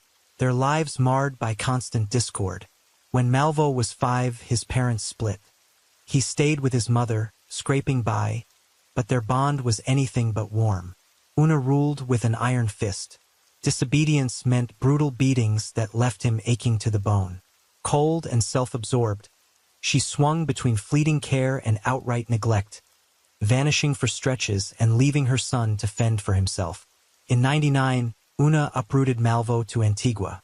On that unfamiliar island, Mother and son crossed paths with a stranger they never imagined would alter their lives forever. John Allen Muhammad. On December 31, 1960, John Allen Muhammad was born in Louisiana, USA. His mother died when he was just 3, and his father showed little interest in raising him. Before long, the man vanished entirely, leaving the young boy in the care of his grandmother and aunt. In 1978, at the age of 18, John enlisted in the Louisiana National Guard. After 7 years of service, he transferred to the regular army. There, his exceptional marksmanship shone through, earning him a reputation as a sharpshooter with pinpoint accuracy. He even received an expert rifleman badge. In '91, John deployed to the Gulf War, where his service earned him the Southwest Asia Service Medal and the Kuwait Liberation Medal. On April 26, '94, after 16 years in the military, he was honorably discharged with a stellar record. During his time in the Army, John went through 2 marriages. His second wife, Mildred, married him in 1908, and they had 3 children together. Though cracks formed in their relationship over time, John remained a devoted father. He adored his kids, always gentle, never raising a hand to them. Friends and neighbors alike saw him as an exemplary dad. The children cherished him in return, but the marriage couldn't be saved. Mounting tensions drove the couple to separate. John refused to lose custody. In '99, he secretly whisked all 3 children away to Antigua, living off the grid for 18 months. It was during this exile that John crossed paths with Malvo and his mother, sparking an odd and fateful bond. Malvo, then just 14, was a boy starved for a father's love, something his own fractured family had never given him. John stepped in as the ideal figure, a former soldier, a crack shot, and a man who doted on his kids. Malvo idolized John from the start, soon viewing him as a true father and hanging on every word. John, in turn, grew fond of Malvo, treating him like a son and teaching him survival skills, including the art of shooting. At the same time, Una, Malvo's mother, developed feelings for John. Beyond romance, she saw him as a ticket to America. John obliged, forging papers to smuggle her into the U.S. illegally. Soon after, he brought Malvo over the border the same way. Then, in September 2001, tragedy struck John like a sledgehammer. A court stripped him of custody and even barred him from seeing his children. For a man who loved his kids above all else, it was a devastating blow. Something snapped inside him. A deep, simmering hatred took root. It was then that John began pouring extremist ideas into Malvo's young mind, drawing him onto a sinister path. That October, John Allen Muhammad shed his old name, John Allen Williams, for good, adopting the one that would soon echo infamy. The change marked more than a new identity. It signaled the start of a dark and deadly chapter. Armed with enough intel, police reached out to Robert, an old friend of John's, playing him a snippet of the killer's recorded call. They needed to know, was it John's voice? After listening, Robert was unequivocal. The voice belonged to John and Malvo, the boy he'd raised like a son. John had once brought Malvo to his backyard for target practice, the teen soaking up every instruction, revering him as a life mentor. In fact, just 2 weeks after the spree began, Robert had suspected John was the shooter. He knew John owned an assault rifle and could hit a target with surgical precision. Plus, John harbored a festering grudge against his ex-wife, who lived in Washington. Robert had called the police hotline repeatedly to warn them, but the flood of tips buried his pleas. Still, his insights now cemented it for investigators. John and Malvo were the culprits. With a solid lead, the manhunt kicked into high gear. Records soon revealed that on September 11, 2002, John had bought a retired police cruiser, a blue Chevrolet with the license plate 7DA21Z. Only then did police realize their blunder. They'd been chasing a phantom white van, a sniper's dream ride, while John's modified sedan had been the real weapon all along. An urgent radio alert went out, urging the public to watch for NDA21Z without tipping off that it belonged to the killer. It didn't take long. On October 24, 2002, a citizen near Interstate 70 in Myersville, Maryland, spotted the blue Chevy. A nearby police unit raced to the scene but held back. John was too dangerous for a rash move. They quietly blocked the car's escape routes, awaiting SWAT backup. At 3:15 a.m., dozens of heavily armed tactical officers swarmed in, surrounding the vehicle. John and Malvo were asleep inside, caught utterly off guard. The arrest unfolded smoothly, almost too easily. Neither uttered a word as they were cuffed, as if resigned to their fate. Inside the car, police uncovered a stolen Ruger Mini 14 assault rifle, complete with a scope, bipod, a laptop, maps, and 20 rounds of ammo. The vehicle had been rigged for sniping. The back seat was gutted to make room for someone to lie in the trunk, where a small hole had been drilled in the lid, perfect for firing unseen. John drove while Malvo nestled in the trunk, taking the shots.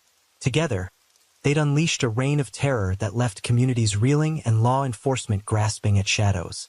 Their plan was so meticulous they could hit and run without cleaning up, strolling away from each scene unscathed. It explained why, in many shootings, no shell casings littered the ground. They'd all stayed in the car. Ballistics experts confirmed the rifle, dubbed Big Snake, tied to 11 of the 14 shootings around Washington, D.C. The pieces finally fell into place, letting police exhale for the first time in weeks. They promptly called a press conference to share the breakthrough with a rattled nation. Around 1:00 a.m., a trucker dialed police reporting he'd just seen the suspect's 1990 Chevrolet. As the news broke, relief erupted nationwide. After endless days shrouded in dread, people could step outside without fear gnawing at their heels. Some rushed into the streets, lungs swelling with free air, shouting, "It's incredible to live without that suffocating terror." When John and Malvo were apprehended, both stayed silent as if they'd foreseen the end. John, a hardened ex-soldier, was a tough nut to crack, so police turned to Malvo, the 17-year-old. As expected, under gentle pressure, he cracked, confessing to the entire shooting spree. Malvo's testimony revealed he'd pulled the trigger in most cases, while John masterminded the plans, drove the car, and kept watch. More chillingly, he disclosed the attacks didn't start on October 2nd as widely believed. They began back on February 16th the previous year. Over those 7 months, they'd carried out multiple strikes, leaving 7 dead and 7 wounded. With this revelation, their total tally climbed to 27 attacks, claiming 17 lives and injuring 10 others. Arrested in Maryland, where most shootings occurred, many assumed the trial would stay there. But the U.S. attorney shifted the case to Virginia. Its stricter laws and smoother path to the death penalty stayed at the better stage. In October 2003, John faced trial in Virginia, charged with a litany of grave offenses: terrorism, conspiracy to murder, and illegal firearms use. Over 130 witnesses were called, with Malvo as the linchpin, delivering more than 400 pieces of evidence tied to the shootings. Though no eyewitnesses saw the acts, the proof pinned John as the architect. The defense countered that while the gun bore John's fingerprints, no one could prove he fired it. They argued he shouldn't face execution. After 5 hours of deliberation, the jury reached its verdict. John was sentenced to death on 4 counts: murder, terrorism, conspiracy, and illegal weapons use. On March 9, 2004, the death penalty was formalized. Appeals followed, but the Virginia Supreme Court upheld it.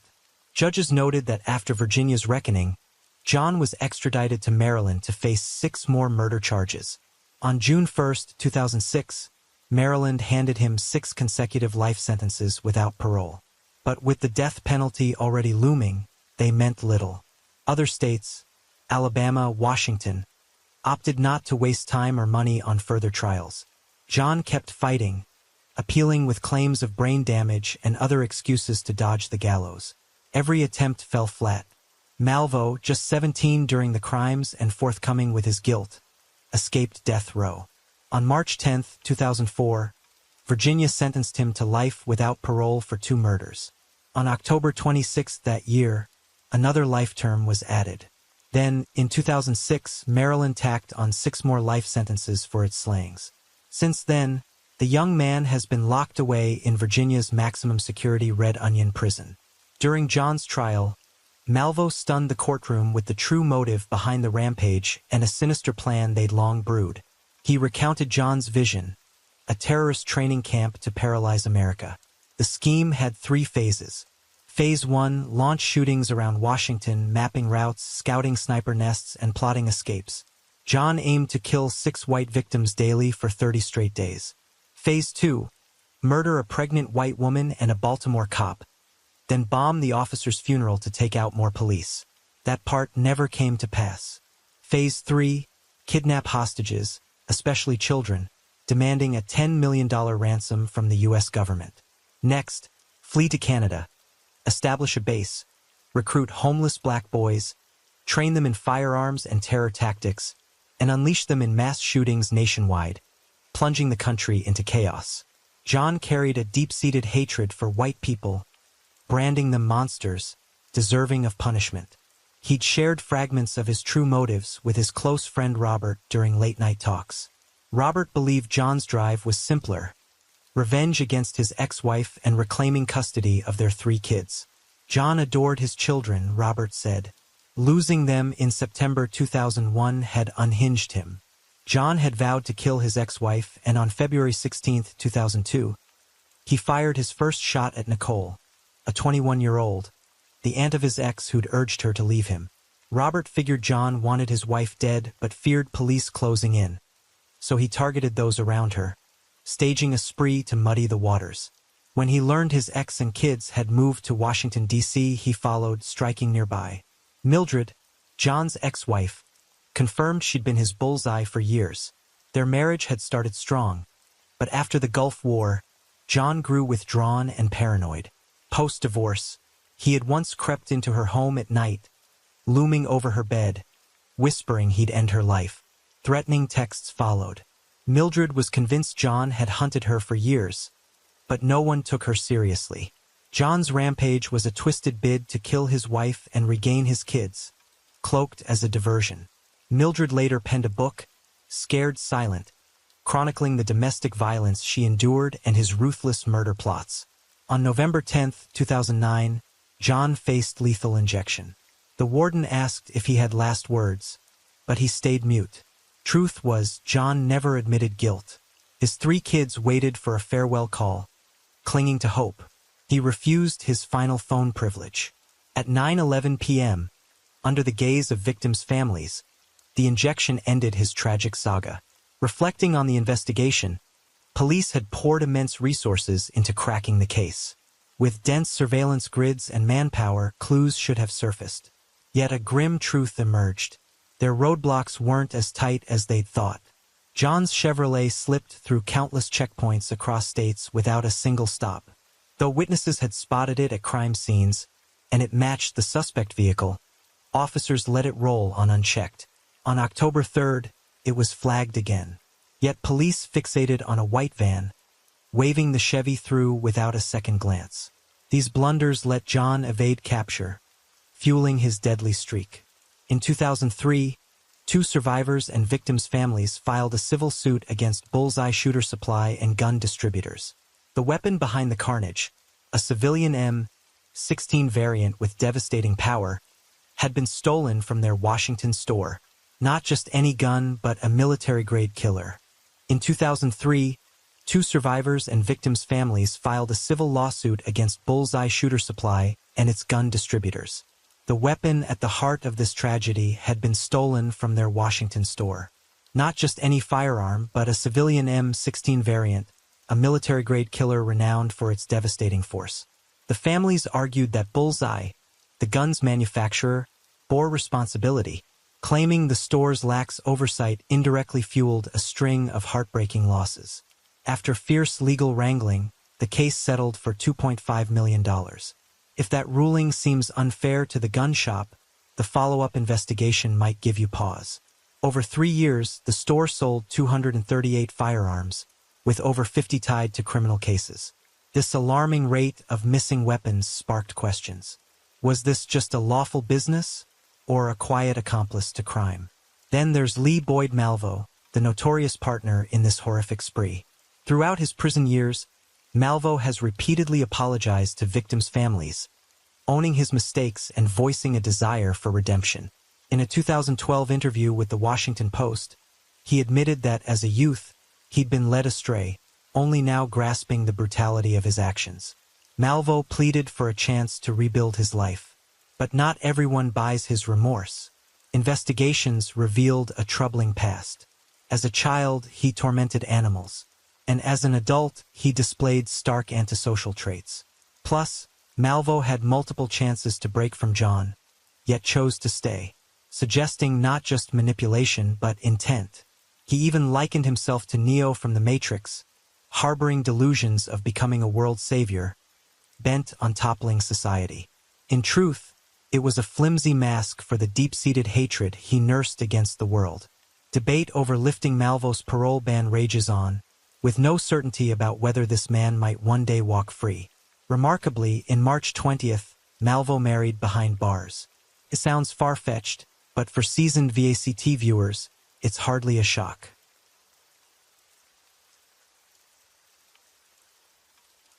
Story 4.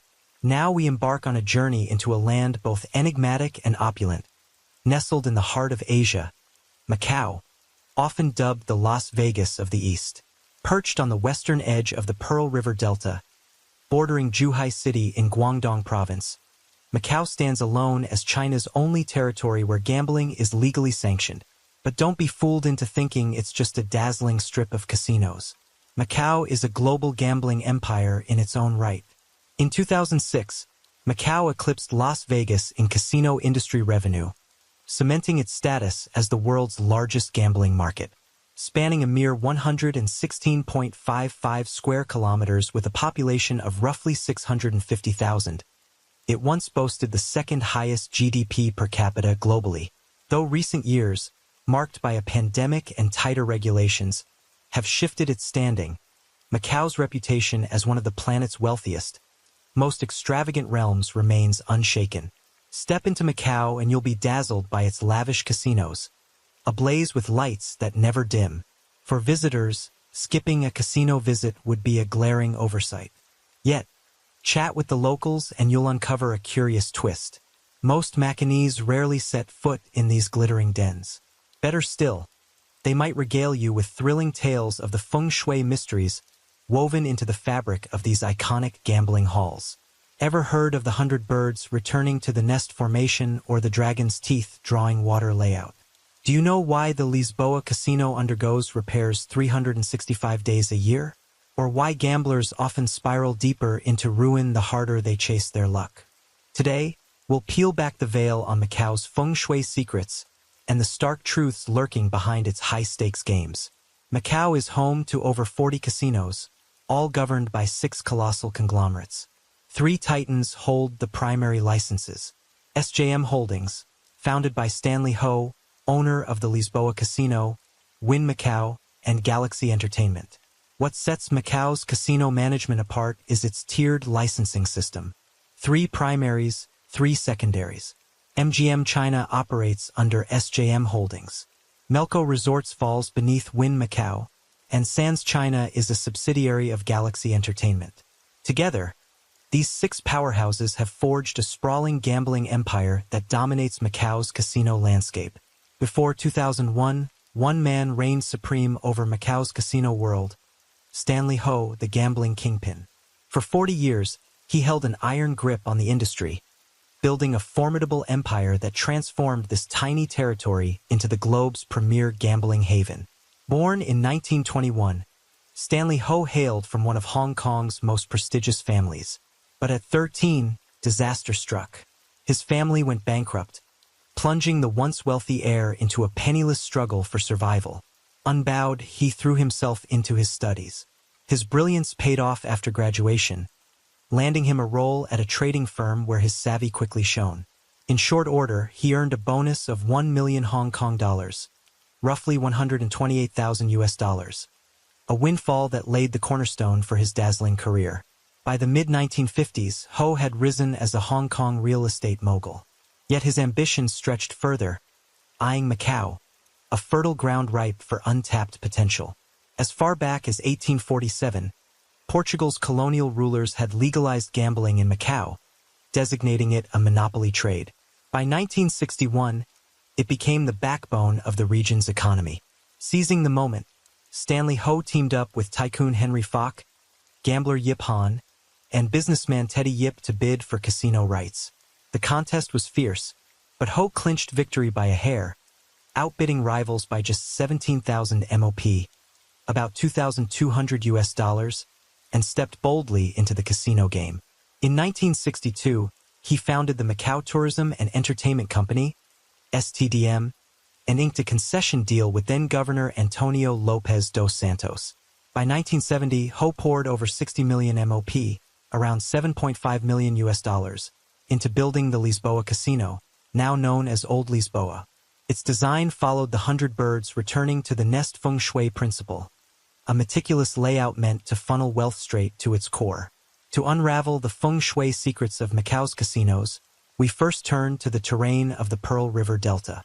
The Pearl River courses through major cities, Guangzhou, Zhongshan, Zhuhai, Macau, Dongguan, Shenzhen, Hong Kong, before spilling into the sea. At its mouth, over 20 streams converge, forming a landform feng shui masters call the Great Bright Hall. What's remarkable here is the river's fierce flow, halted by more than 150 islands of varying sizes, crafting a dragon yet to reach the sea layout.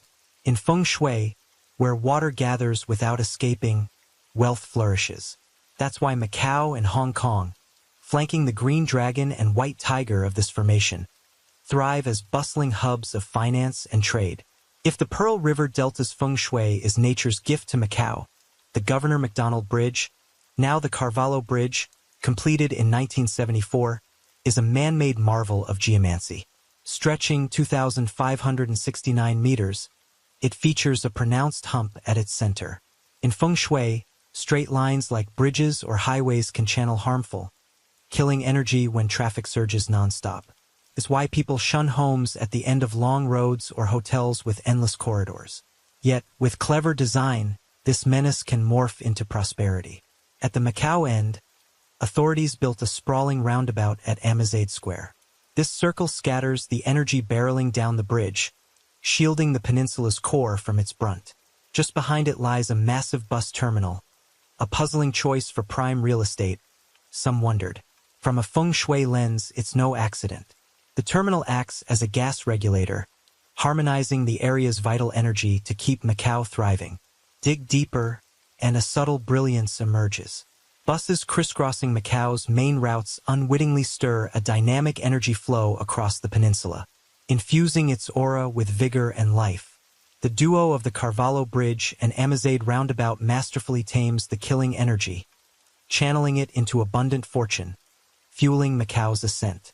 And just 150 meters northeast of this nexus stands the Lisboa Casino, Stanley Ho's crown jewel, siphoning luck straight to its doors. Speaking of the Lisboa, its design brims with intent. From afar, it looms like a giant golden birdcage, whispering a cryptic message. Once inside, escape is a rare feat, trapped like birds in a cage. But that's not all. Crowning this cage is a spherical ornament spiked with thorns jutting every which way, a symbol of 10,000 arrows firing, slaying all directions. It's a stark warning, enter the fray, and it's fight to the finish, no retreat. The Lisboa Hotel's main entrance isn't just a doorway. It's a feng shui masterpiece calculated to perfection. Shaped like a colossal bat in flight, it greets you with a second giant bat statue in the lobby. In East Asian culture, bats, few shu, echo fortune, few in sound, akin to wealth, few in prosperity. A bat clutching a coin embodies the pull of riches, amassing bounty. The lobby floor doubles down, etched with swirling wave patterns that sweep giant coins toward the hotel's heart. An evocative metaphor for wealth flowing endlessly inward. Every detail in the Lisboa's design reflects meticulous planning. Yet when quizzed about its feng shui, Stanley Ho famously scoffed, claiming he didn't believe in it. Still, no one can deny that, believer or not, those around him did. The Ho clan, with Anglo-Chinese roots and over a century in Hong Kong, couldn't escape Asia's feng shui ethos. Like it or not, it underpinned the prosperity of Ho's empire. Beyond geomancy, There's no disputing that from day one, the Lisboa became a magnet, drawing hordes of gamblers to Macau. This relentless influx has swelled Stanley Ho's fortune, mentioned Mr. Ho, and respect ripples through the room. Stepping into the casino trade, Ho didn't just mimic the West, he carved a unique path. He brought blackjack, roulette, and baccarat to Macau, blending them with cutting-edge management to catapult the city into Asia's top gambling paradise. Yet his 40-year monopoly couldn't last forever. At its peak, cracks emerged. By the late 90s, cries to end his reign and open the market grew deafening. Then, in 2001, the casino concession contract held by Ho's Sociedad de Turismo y Diversos de Macau, STDM, expired. February 8, 2002, might well stand as one of the most galling days in the illustrious life of Stanley Ho, the famed casino king.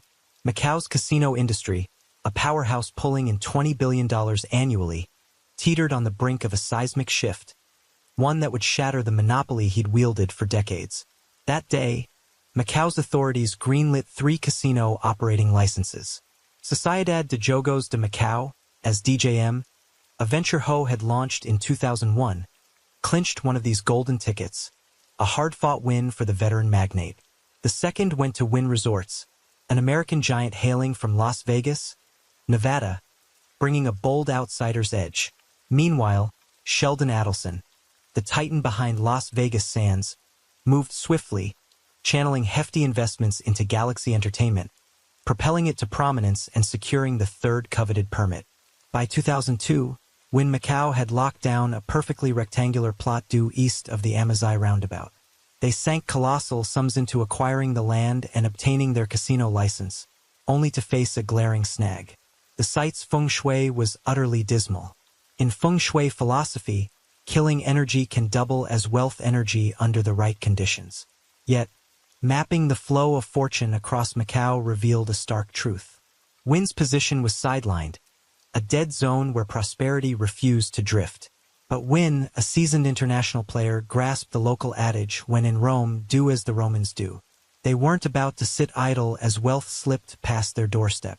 Though the mastermind feng shui expert behind Wynn remains a mystery, one fact is undeniable. The design of Wynn Macau was a feat of meticulous calculation. In residential feng shui, mirrors are often wielded to redirect killing energy. Not just any mirror will do, though. Convex ones repel it, while concave ones soak it up. So, Wynn Macau unveiled a massive concave glass facade positioned to glare directly at Stanley Ho's Lisboa casino. Lisboa drawing in the riches? Wynn vowed to claim them all, and they didn't stop there. The glass shimmered with a bold copper-red tint. In feng shui, a building's color rarely ripples outward, but reflective surfaces rewrite the playbook entirely. With its copper-red sheen, Wynn Macau conjured a towering, fire-killing formation. In the 5 elements, metal recoils from fire, and Lisboa's signature birdcage aesthetic screams metal. The outcome was brutal. Wynn not only hijacked the wealth energy streaming from the Governor Nobre de Carvalho Bridge, but also relentlessly bombarded Lisboa with fireballs, thrusting Ho's storied casino into a precarious bind. Once Macau's shining beacon, Lisboa abruptly turned into the unlucky child, the gambling realm. Yet Stanley Ho was no pushover. He thrived on defiance. As Wynn Macau began operations, he swiftly acquired a parcel northwest of the old Lisboa. From there, a dazzling counterattack took shape. The rise of the Grand Lisboa, a mega casino built to reclaim dominance. Wynn Macau flung open its doors in September 2006, a triumphant debut for the American contender. But mere months later, in February 2007, New Lisboa, known as Grand Lisboa, burst onto the scene. Soaring 8 meters across front of full 4 floors, it reigned as Macau's tallest edifice at the time. Its silhouette evoked a colossal fountain anchored by a radiant golden orb, a quirky design some playfully dubbed the Giant Onion. Don't scoff at this onion, though. It's a feng shui tour de force engineered to dismantle Wynn's advantage with surgical precision. Grand Lisboa harnessed the dragon's teeth drawing water layout, a brilliant stroke that neutralized Wynn's copper mirror wealth trap and the bridge's piercing killing energy. Remember the Praca Ferreira Amaral roundabout at the bridge's Macau end? Beneath it sprawls a vast underground parking lot. As the bridge's harsh energy surges forth, the roundabout fractures its force, sucking it down into the lot, where it seeps slowly into Macau's core. Grand Lisboa's fountain-like form acts as a dragon's maw, greedily gulping this feng shui current and transmuting it into a torrent of riches. While winds strained to siphon Lisboa's luck, Grand Lisboa deftly swallowed it whole. The Grand Lisboa doesn't stop there. It's cloaked entirely in a dazzling golden sheen. In feng shui, fire defeats metal. Yet there's a countersaying. Abundant metal extinguishes fire. Faced with this towering gold bar, Wind's fire-killing strategy crumbles into irrelevance.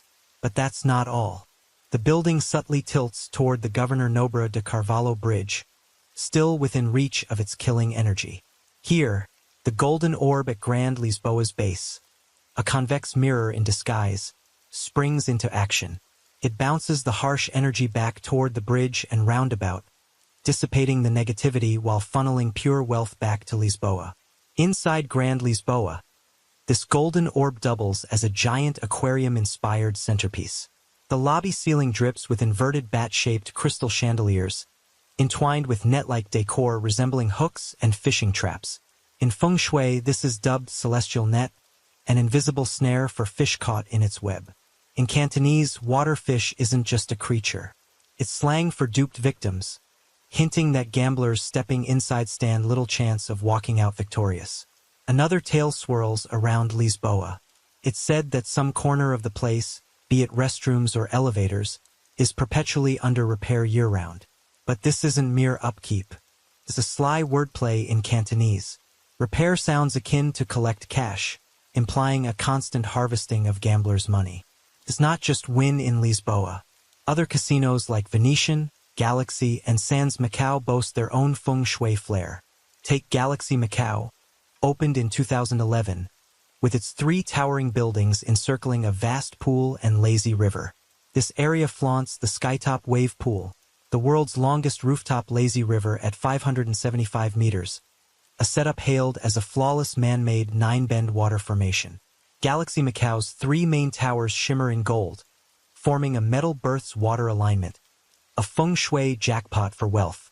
Uniquely, these golden peaks don't touch the ground. They rise from the 3rd floor up, while floors 1 to 3 house the casino. Picture it, an entire gambling den tucked beneath mountains and water, a feng shui masterpiece in disguise. This ties to an ironclad rule. Every casino must have a sealed interior, no windows, no natural light. Once inside, time blurs into oblivion, luring you to linger longer, tilting the odds ever further in the house's favor and stacking the deck against the gambler. It's clear now, Macau's casino world isn't just a battlefield of finance and strategy. It's a high-stakes clash of feng shui mastery. Each structure isn't merely a lavish icon. It's a painstakingly crafted geomantic marvel designed to ensure cash flows relentlessly into the owner's coffers, not the player's pockets. Places devoid of sunlight lean toward yin dominance, yang decline, prime turf for shadowy trades like gambling. When a casino becomes an underworld palace, a vortex of pure yin, can anyone truly cling to their wallet? The proof is in the numbers. Within 6 months of opening, Galaxy Macau clocked over $6 trillion MOP in bets, roughly $750 billion US, and raked in revenues exceeding $200 billion MOP, about $25 billion US, making it the fastest casino to break even globally at the time. Then there's Galaxy's partner, the Venetian Macau, unveiled in 2007. If Galaxy mirrors an ancient eastern city cradled by mountains and rivers, Venetian is a western paradise. Its artificial azure sky crafts a city where night never falls, a true sleepless metropolis. The Venetian's hotel, with its grand arc, pairs with the man-made Grand Canal to form a perfect mountains and rivers embrace feng shui layout. Both mountain, the hotel, and river, the canal, perch above the 3rd floor while below, the casino sprawls across 4 zones: Imperial, Red Dragon, Phoenix, and Golden Unicorn. Just 169 days after its grand opening, the Venetian Macau welcomed over 10 million visitors, a staggering, almost unbelievable feat. Yet it's not just casinos that lean on feng shui. In 21, Macau police cracked a bizarre case. A man from mainland China had set up an odd ritual on a vacant lot near the Praca de Amara roundabout, wielding 6 axes and 6 hammers to craft a makeshift formation. His goal, to harness feng shui's power for a big win at the tables. Whether his setup worked remains a mystery, but one thing's certain: in Macau, axes and hammers are banned weapons. Just days later, on June 8th, authorities nabbed him under the full weight of the law. Today, casino complexes worldwide aren't mere gambling dens anymore. They've evolved into sprawling resorts, blending shopping, entertainment, and more. While you're busy decoding feng shui, the 5 elements, and the laws of mutual creation and destruction to chase fortune, casinos deploy cutting-edge science to ensure your pockets end up empty. Legend has it that when the Lisboa casino, known as Old Lisboa, first rose, Stanley Ho, the casino king, was thriving but restless. He turned to gambling god Yip Han with a nagging worry. If gamblers keep losing, will they ever come back? Yip Han burst into laughter, replying, once they're hooked on gambling, they're in for life. They don't fear losing cash. What terrifies them is the casino vanishing, leaving them nowhere to play. Be it wealthy tycoons or dreamers chasing a rags-to-riches tale, once gambling takes hold, escape is nearly impossible. Countless souls have lost fortunes, seen families crumble. Yet why can't they stop? What drives them to dive back into the betting fray time and again? Before we tackle that, let's try a little experiment together. You've got 2 options. Option A, you're guaranteed to win 30,000 MOP, about $3,750 US. Option B, you've got an 80% shot at 40,000 MOP, roughly $5,000 US, but a 20% chance of walking away with nothing. Which would you pick? Me? I'd go with option A. I'd wager most folks would too. But here's the twist. Rationally speaking, option B's expected value is higher. 40,000, 80% equals 32,000 MOP, or about 4,000 US. On August 18, 1913, something uncanny unfolded at the Monte Carlo Casino in Monaco. On a roulette table, its red and black slots alternating, an astonishing streak emerged. The little ball landed on black over 10 times in a row.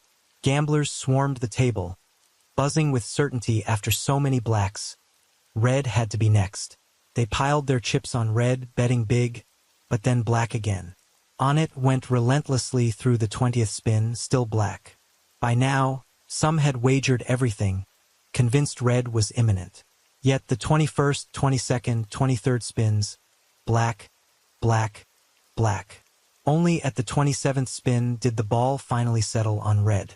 This jaw-dropping event etched itself into statistical lore as the Monte Carlo phenomenon, a textbook case of the gambler's fallacy, or Monte Carlo fallacy. The player's fatal flaw? Confusing the independent odds of each spin with the probability of the streak itself.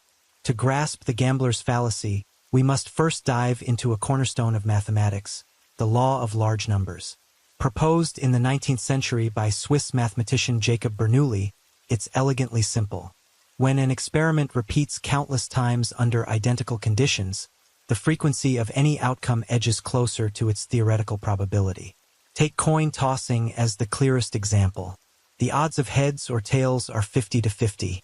Toss enough times, and the split nears 50%. But how many is enough? 500 flips? 1,000? 10,000? In statistics, enough means infinite, a threshold no one can touch. So if you're banking on the law of large numbers to bet on a lucky streak after a few coin flips, you might be mistaking it for the law of small numbers, a common blunder. And that's the crux of the gambler's fallacy. The Monte Carlo gamblers clung to the belief that a string of past results would sway the next spin. But the cold truth is this. Every roulette turn stands alone. What came before has no bearing on what's next. It's akin to fearing a plane hijacking, so you pack a bomb. Reasoning of the odds of 2 bombs on one flight are astronomical. Isn't that a grim jest? Gambling lacks a memory. Lose 10 times, 20, even 26 in a row. It won't make it up to you on the 27th. Those who boast they're hot-handed, born for the game, Or always hit the mark likely aren't seasoned pros because every casino runs on a brutal axiom. The gambler's ruin law, a rule that sends shivers down any player's spine. It decrees if a gambler with a finite stake keeps playing without pause, ruin is inevitable sooner or later. Early wins mean nothing. Fail to quit and your fate is sealed. This law traces back to the 1657 probability studies of Dutch mathematician-physicist Christian Huygens. So if you're dreaming of endless casino triumphs, stop now before it spirals into an irreparable tragedy. We could crunch the gambler's ruin law with formulas, but a graph cuts to the chase. Picture yourself entering a casino with a fixed sum, buzzing with anticipation, primed to tangle with the house in an electrifying showdown. You aim to stop once you pocket a profit of S. Each bet carries a win chance of pi. So what's the likelihood you'll lose every dime first? The first simulation graph lays it bare. As bets stack up, ruin looms larger. The longer you play, the closer you edge to zero. A second graph shows to shrink that risk, you'd need a colossal bankroll or bets so small they barely register. Here's the rub, though. First, no casino game hands you over 50% odds. Even blackjack, with flawless strategy, tops out at roughly 49%. Second, the house isn't some casual opponent. It's the casino armed with near-infinite funds. How many can outmuscle that kind of wealth? Someone might retort, I've got cash to burn. I'll go big. But don't forget, casinos enforce max bet limits, not to shield you from ruin, to safeguard themselves. If a billionaire like Elon Musk or Bill Gates strolled in, wagering hundreds of millions per hand, and hitting a lucky streak, the casino could buckle in a flash. That bet cap is their fortress, ensuring they prevail over time. Third, the clincher. Casinos don't profit by outplaying you. They rake in cash through fees. A simple calculation proves it. Take baccarat, a staple with a razor-thin edge. Bet on banker. The payout's $1.95. A 5% cut if you win. Bet on player, it's 1-to-1. Say you stake $10,000 per hand. Over 20 hands, says you win $10 on banker. That 5% fee hands the house $5,000. To 40 hands, it's $10,000. By 80 hands, you're out $20,000 in rake. How long's 80 hands? In a casino, 2 to 3 hours tops. Walk in with $500,000, betting $10,000 a pop. In 15 hours, it's all theirs. Gambling's core is a wealth pipeline, from players' hands to casino coffers. Win or lose, keep going, and the collective pot dwindles. That shrinkage is their revenue. Recall Stanley Ho's classic query to gambling god Young Tse. Aren't we scared they'll win? Young shot back, we don't fear their wins. We fear they won't show. Step through the doors and the casino cashes in. Your ruin odds just climb. The essence of gambling is a relentless transfer of wealth, from the hands of players into the vaults of the casino. Whether you win or lose, as long as you keep playing, the collective pool of money dwindles, and that shrinkage becomes the casino's profit. As the iconic casino king, Stanley Ho once asked gambling god Young Tse, the casino doesn't fear your wins, it fears you won't show up. The moment you step inside, the casino's earnings are assured, while your odds of ruin only climb higher. In his final years, Stanley Ho appeared on television, offering this earnest advice. Treat gambling as mere entertainment. Never let it consume you. You can't beat the casino. I'm the one collecting the rake, and I'm telling you straight. But people won't listen. They just plunge in and play. So, if you think a sprinkle of luck or a few clever tactics can outsmart the casino, think again. You're not just up against the dealer. You're facing Bernoulli, Tversky, Kahneman, Huygens, titans of mathematics, probability, and psychology. This system wasn't built for you to triumph. It's engineered to make you believe you can, while in truth, the odds forever favor the house. The lesson here is stark. Gambling isn't a path to riches. It's a game where money slips from your grasp far easier than it returns. If there's one sure way to beat the casino, it's this. Don't play from the outset. Story 5. Helen Bailey was a British author renowned for her young adult novels. With over 20 published books to her name, she earned a nomination for the prestigious Queen of Teen Award. The protagonist of her popular series, teenage girl, Electra Brown, became an indispensable companion for countless British adolescents navigating the rocky road to adulthood. To the public, Helen embodied the quintessential writer, vibrant, sincere, kind-hearted, and blessed with a rich, sensitive inner world. She lived with her fiancé, Ian Stewart, in the quaint town of Royston in eastern England. Royston, a picturesque market town, was where they had purchased a sprawling estate, savoring a tranquil life together. Helen and Ian had known each other for 5 years. Both had endured the heartache of losing a partner before fate brought them together. So, when they found love again, they planned to tie the knot soon. But at this very moment, Helen stepped out alone to clear her mind, and then vanished without a trace. Where did she go? What happened to her? Now, let's rewind to a day in April 2016 to uncover the details of this mystery. On Friday, April 15, 2016, at 3:47 p.m., the Royston police station received a call reporting a missing person. The caller was a middle-aged man named Ian Stewart. His voice trembled with worry over the phone as he explained that his live-in partner, Helen Bailey, had disappeared. Ian said Helen had recently hit a creative wall with her writing, leaving her moody and withdrawn. For days earlier, on April 11th, at around 2:45 p.m., Ian had felt unwell and gone to see a doctor. When he returned home by 5 p.m., Helen was gone, along with her beloved dog, Boris. Ian scoured the estate and found only a note left on the table. Broadstairs, a coastal town in eastern England, lies 2.5 hours by car from their home. Helen owned a holiday cottage there. Ian noted that Helen often grappled with distress, so he assumed she'd gone off solo to seek inspiration and didn't dwell on it. But after she left, she didn't contact him once. 3 days later, a call came from John, Helen's brother. Helen had a ritual of checking in daily with her mother and John, even when immersed in her work. This time, though, John couldn't reach her, so he dialed Ian. Hearing the news, John rushed to the Broadstairs cottage but found no sign of his sister. He spent another day searching, to no avail. Both men sensed something was gravely amiss. Ian called the police. The missing woman, Helen Bailey, was 51 years old. 4 years prior, she and Ian had settled in Royston. Born in Ponderland, central England, Helen was a refined soul with a keen eye and a passion for capturing her observations in words. As a high schooler, she'd gaze out the classroom window, dreaming of worlds beyond textbooks. She once aspired to be a forensic scientist, but studying physiology revealed it wasn't her true calling. After graduating, she ventured into media, working in cartoon product marketing. That job brought fulfillment and joy, yet her deeper yearning was to craft stories that resonated with teens, offering warmth and strength. In 1987, at 23, Helen met her first husband, John Sinfield, on the job. She was his temporary secretary, and their frequent interactions blossomed into romance. John, 20 years her senior, married her 7 years later. They settled in London, raising a dachshund together. With John's encouragement, Helen poured her heart into writing, birthing the cherished Electra children's series that captivated young readers. Over the next decade, she penned more novels, rising to prominence in young adult literature and reaping a harvest of success.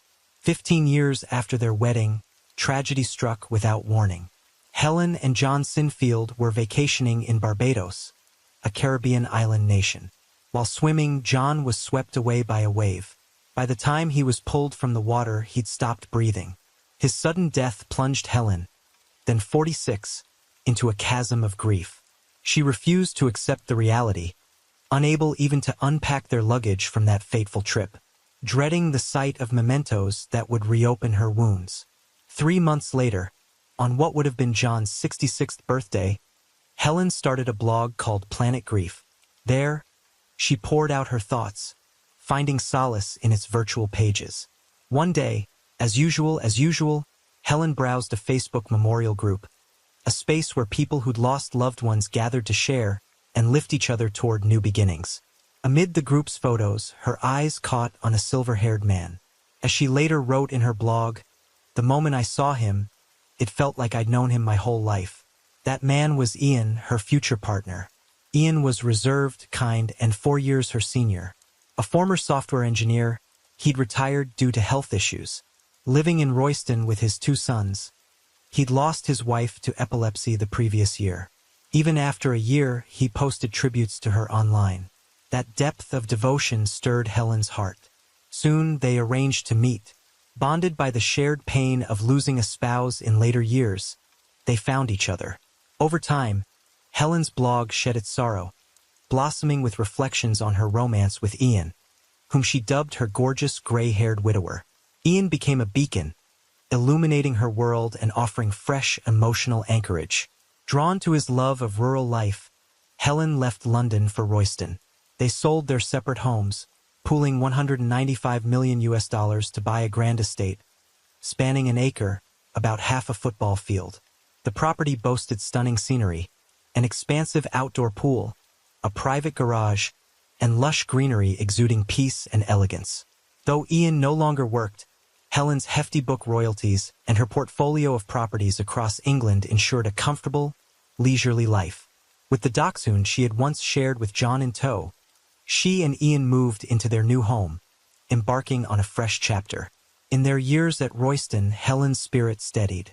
Looking back at her blog, she gathered its entries into a book titled When Bad Things Happen in Good Bikinis, her first work for adult readers. In it, she chronicled her love story with Ian, her journey through widowhood, and their shared steps toward renewed joy. Police investigations later revealed Helen and Ian were well-liked neighbors. Helen outgoing and lively, Ian calm and refined, both leaving a warm impression. Recently, though, no one had seen Helen leave the house. Accounts of her last sighting varied. Some recalled her walking Boris on the lawn the morning of April 11th. Others claimed it was that afternoon. None could say for sure. Scouring Helen's blog, police sought clues to her mindset before she vanished. A theory emerged: deliberate disappearance. Helen had once written of longing to vanish, to break free from married life. I want to disappear. I crave freedom. I want to escape it all. Ian told police she'd left a note saying she needed time alone. Then a lead surfaced. On April 16th, one day after Ian's report, Helen's phone auto-connected to Wi-Fi at her holiday home in Kent. This bolstered the intentional vanishing idea. Seemed she'd gone there, then moved on. Disappearing this way might have been her silent wish, perhaps with Boris, retreating somewhere to start anew, maybe even to pen another book. It fit the image of a novelist perfectly. But as time passed, this theory lost traction. If Helen were hiding, she'd need to spend money. Yet her bank cards showed no activity. Her phone stayed off, silent to all. A famous author, her disappearance drew public eyes. Many knew her face, yet no one spotted her. Could someone truly vanish without a trace? Doubts about Helen's fate grew.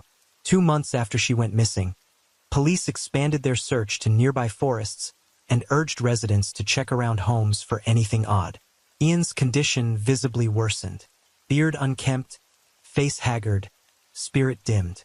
Everyone felt the strangeness of it all. Locals launched spontaneous searches for Helen, but Ian didn't join.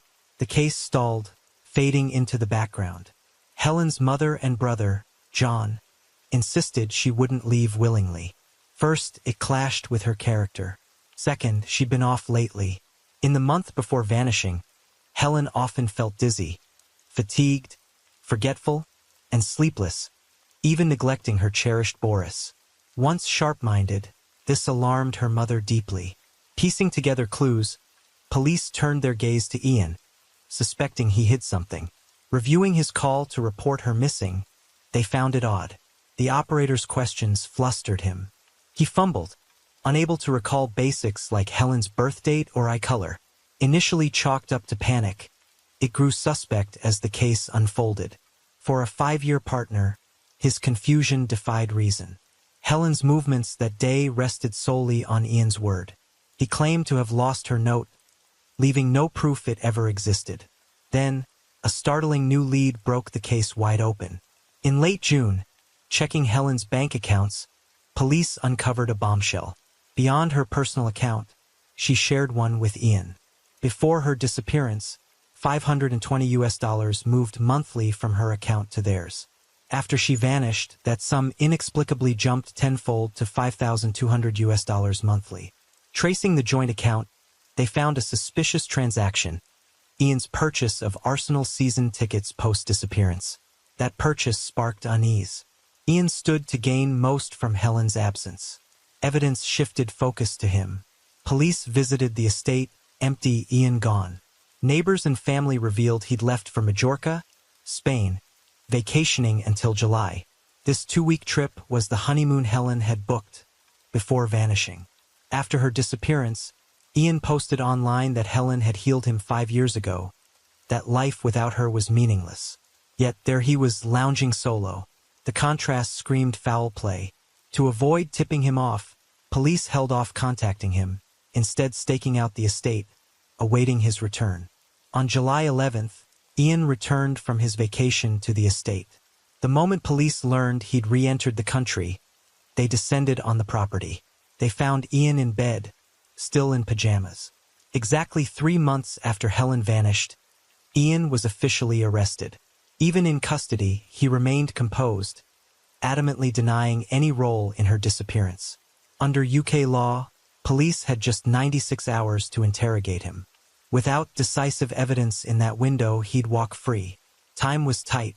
They meticulously questioned neighbors around the estate and verified Ian's movements with relatives and friends. In the end, 4 critical clues emerged. Clue 1. A woman reported that on the morning of April 11th, the day Helen went missing, she heard unusual noises from Helen's house.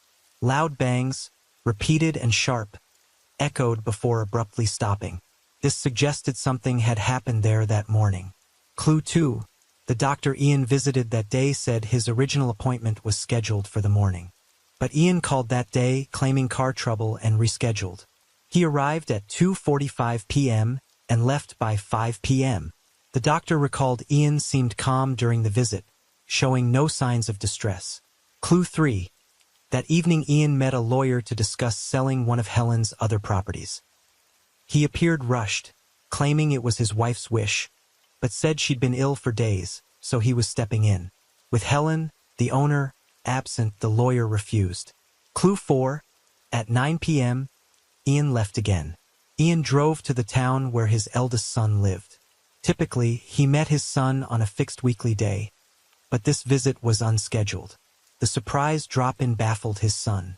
With little to do, Ian watched him play football and bowl for an hour before heading home. These actions painted Ian's behavior as erratic. No evidence supported Helen leaving the estate alone. Police proposed a bold theory: Helen never left. This implied she might have been killed. Finding her body became urgent. For 2 full days, police scoured the estate with sniffer dogs, combing every corner, yet found nothing. The detention clock was ticking. Ian stayed stubbornly silent. Without more evidence, they'd have to release him. But at this pivotal moment, a breakthrough came. The search's noise had kept an elderly neighbor awake all night. She called, asking what police were after. To avoid public panic, they couldn't say, claiming they were fixing the owner's drainage and checking the septic tank. Sympathetic, she kindly pointed out a large septic tank beneath the garage, urging them not to miss it. Her words struck like lightning. Police hadn't considered space under the garage. One officer recalled Ian's odd reaction at his arrest. As they had passed the garage, the otherwise calm Ian had shouted, "Who opened the garage door? Why is it open?" His fixation hinted at something hidden there. This was their final lead. They rushed to the garage. Ian had been meticulous, parking his car over the septic hatch, evading detection for 2 days. Now, police moved the vehicle, pried open the ground, and faced a 15-foot deep tank tied to the drainage system, reeking of rot. After hours of work, by the afternoon of July 15th, they unearthed Helen's body and her dogs inside. After 3 months submerged, Helen was finally brought into the light.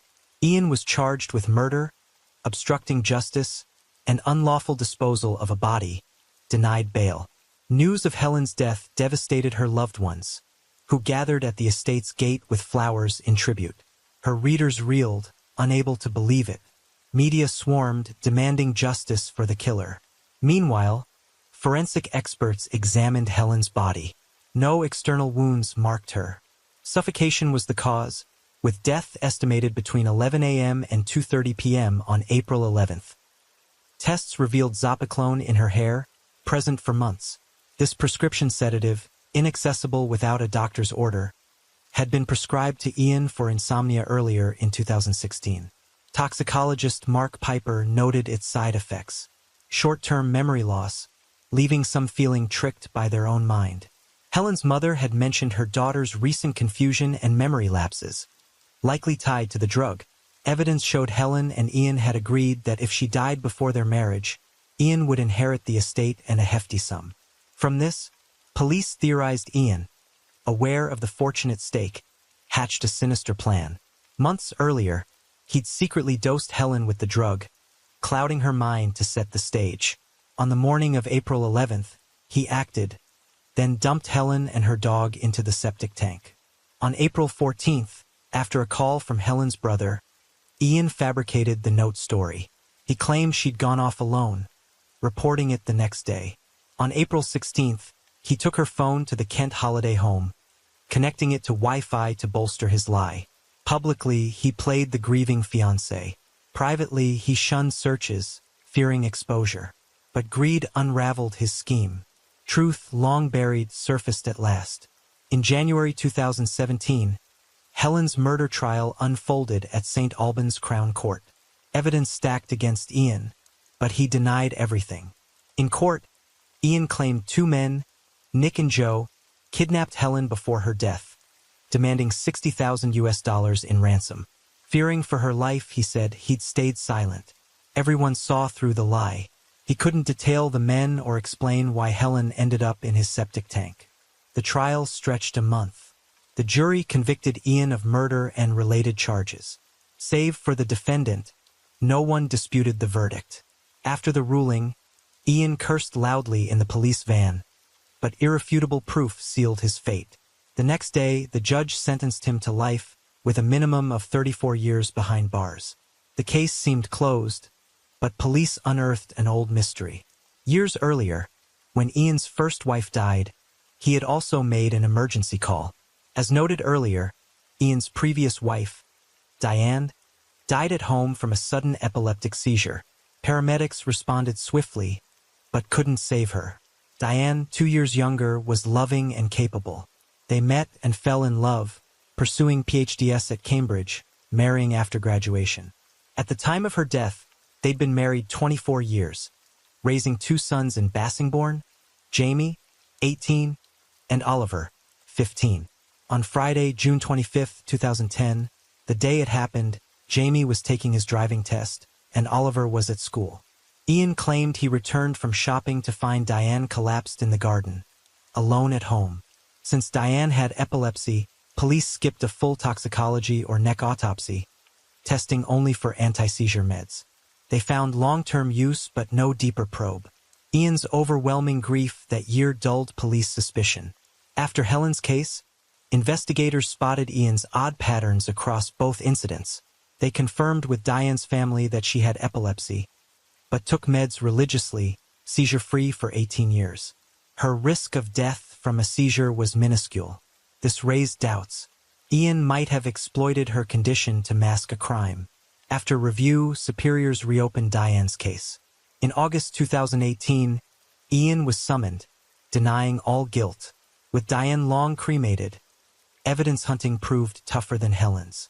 Luckily, investigators learned Diane's brain had been donated for epilepsy research, preserved and used at a hospital. They seized the sole lead, assembling scientists and pathologists to examine her brain tissue. After immense effort, they uncovered definitive pathology, shattering Ian's intricate lies. Experts at King's College London Hospital identified early ischemic signs in Diane's brain due to oxygen and blood deprivation, causing cellular damage. Such damage rarely occurs in normal breathing, but matched oxygen restriction over 30 minutes. This evidence linked Diane's death to Ian beyond doubt. In July 20th, Diane's murder trial began at St. Albans Crown Court. Ian faced charges of killing his first wife. He pleaded not guilty, staying silent. Even his sons lost faith. Jamie, the eldest, testified against him, recalling a fierce argument with Diane a week before her death. Ian's stubborn refusal to cooperate dragged the trial 2 years, ending in February 22nd.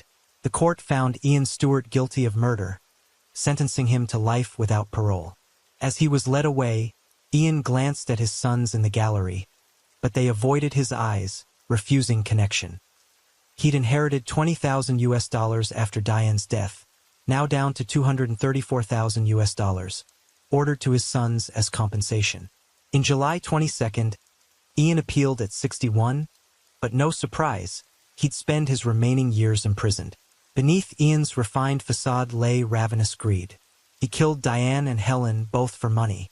After Diane's death, he withdrew $124,000 from her account. Then, leaning on Helen, he lived lavishly until her fortune drove him to kill again. Bottomless greed stole 2 innocent lives and trapped him in ruin. 12 years on, Diane and Helen's truth surfaced. Diane's family exhaled relief at the verdict. Helen's works now evoke tender memories, stirring sorrow. Her brother recalled visiting Royston after she and Ian moved there. The three toured the estate, passing the garage. Helen quipped, "There's a septic tank down there, perfect for hiding a body." A casual jest, but loaded with irony. No one noticed Ian's reaction then, nor imagined it'd turn real. After Ian's crimes were exposed, the dedication in Helen's final book gained haunting weight. Finally, I dedicate this to my gorgeous, gray-haired widower, Ian Stewart. I love you. You're the happy ending of my life. Helen's tragedy isn't just heartbreaking. It's a stark reminder. Behind a seemingly serene, happy life lurked terrifying greed and desire. After losing her first husband, Helen endured crushing pain. In life's darkest hour, she met Ian, believing he was her harbor of happiness, only to find he was the demon who ended her life.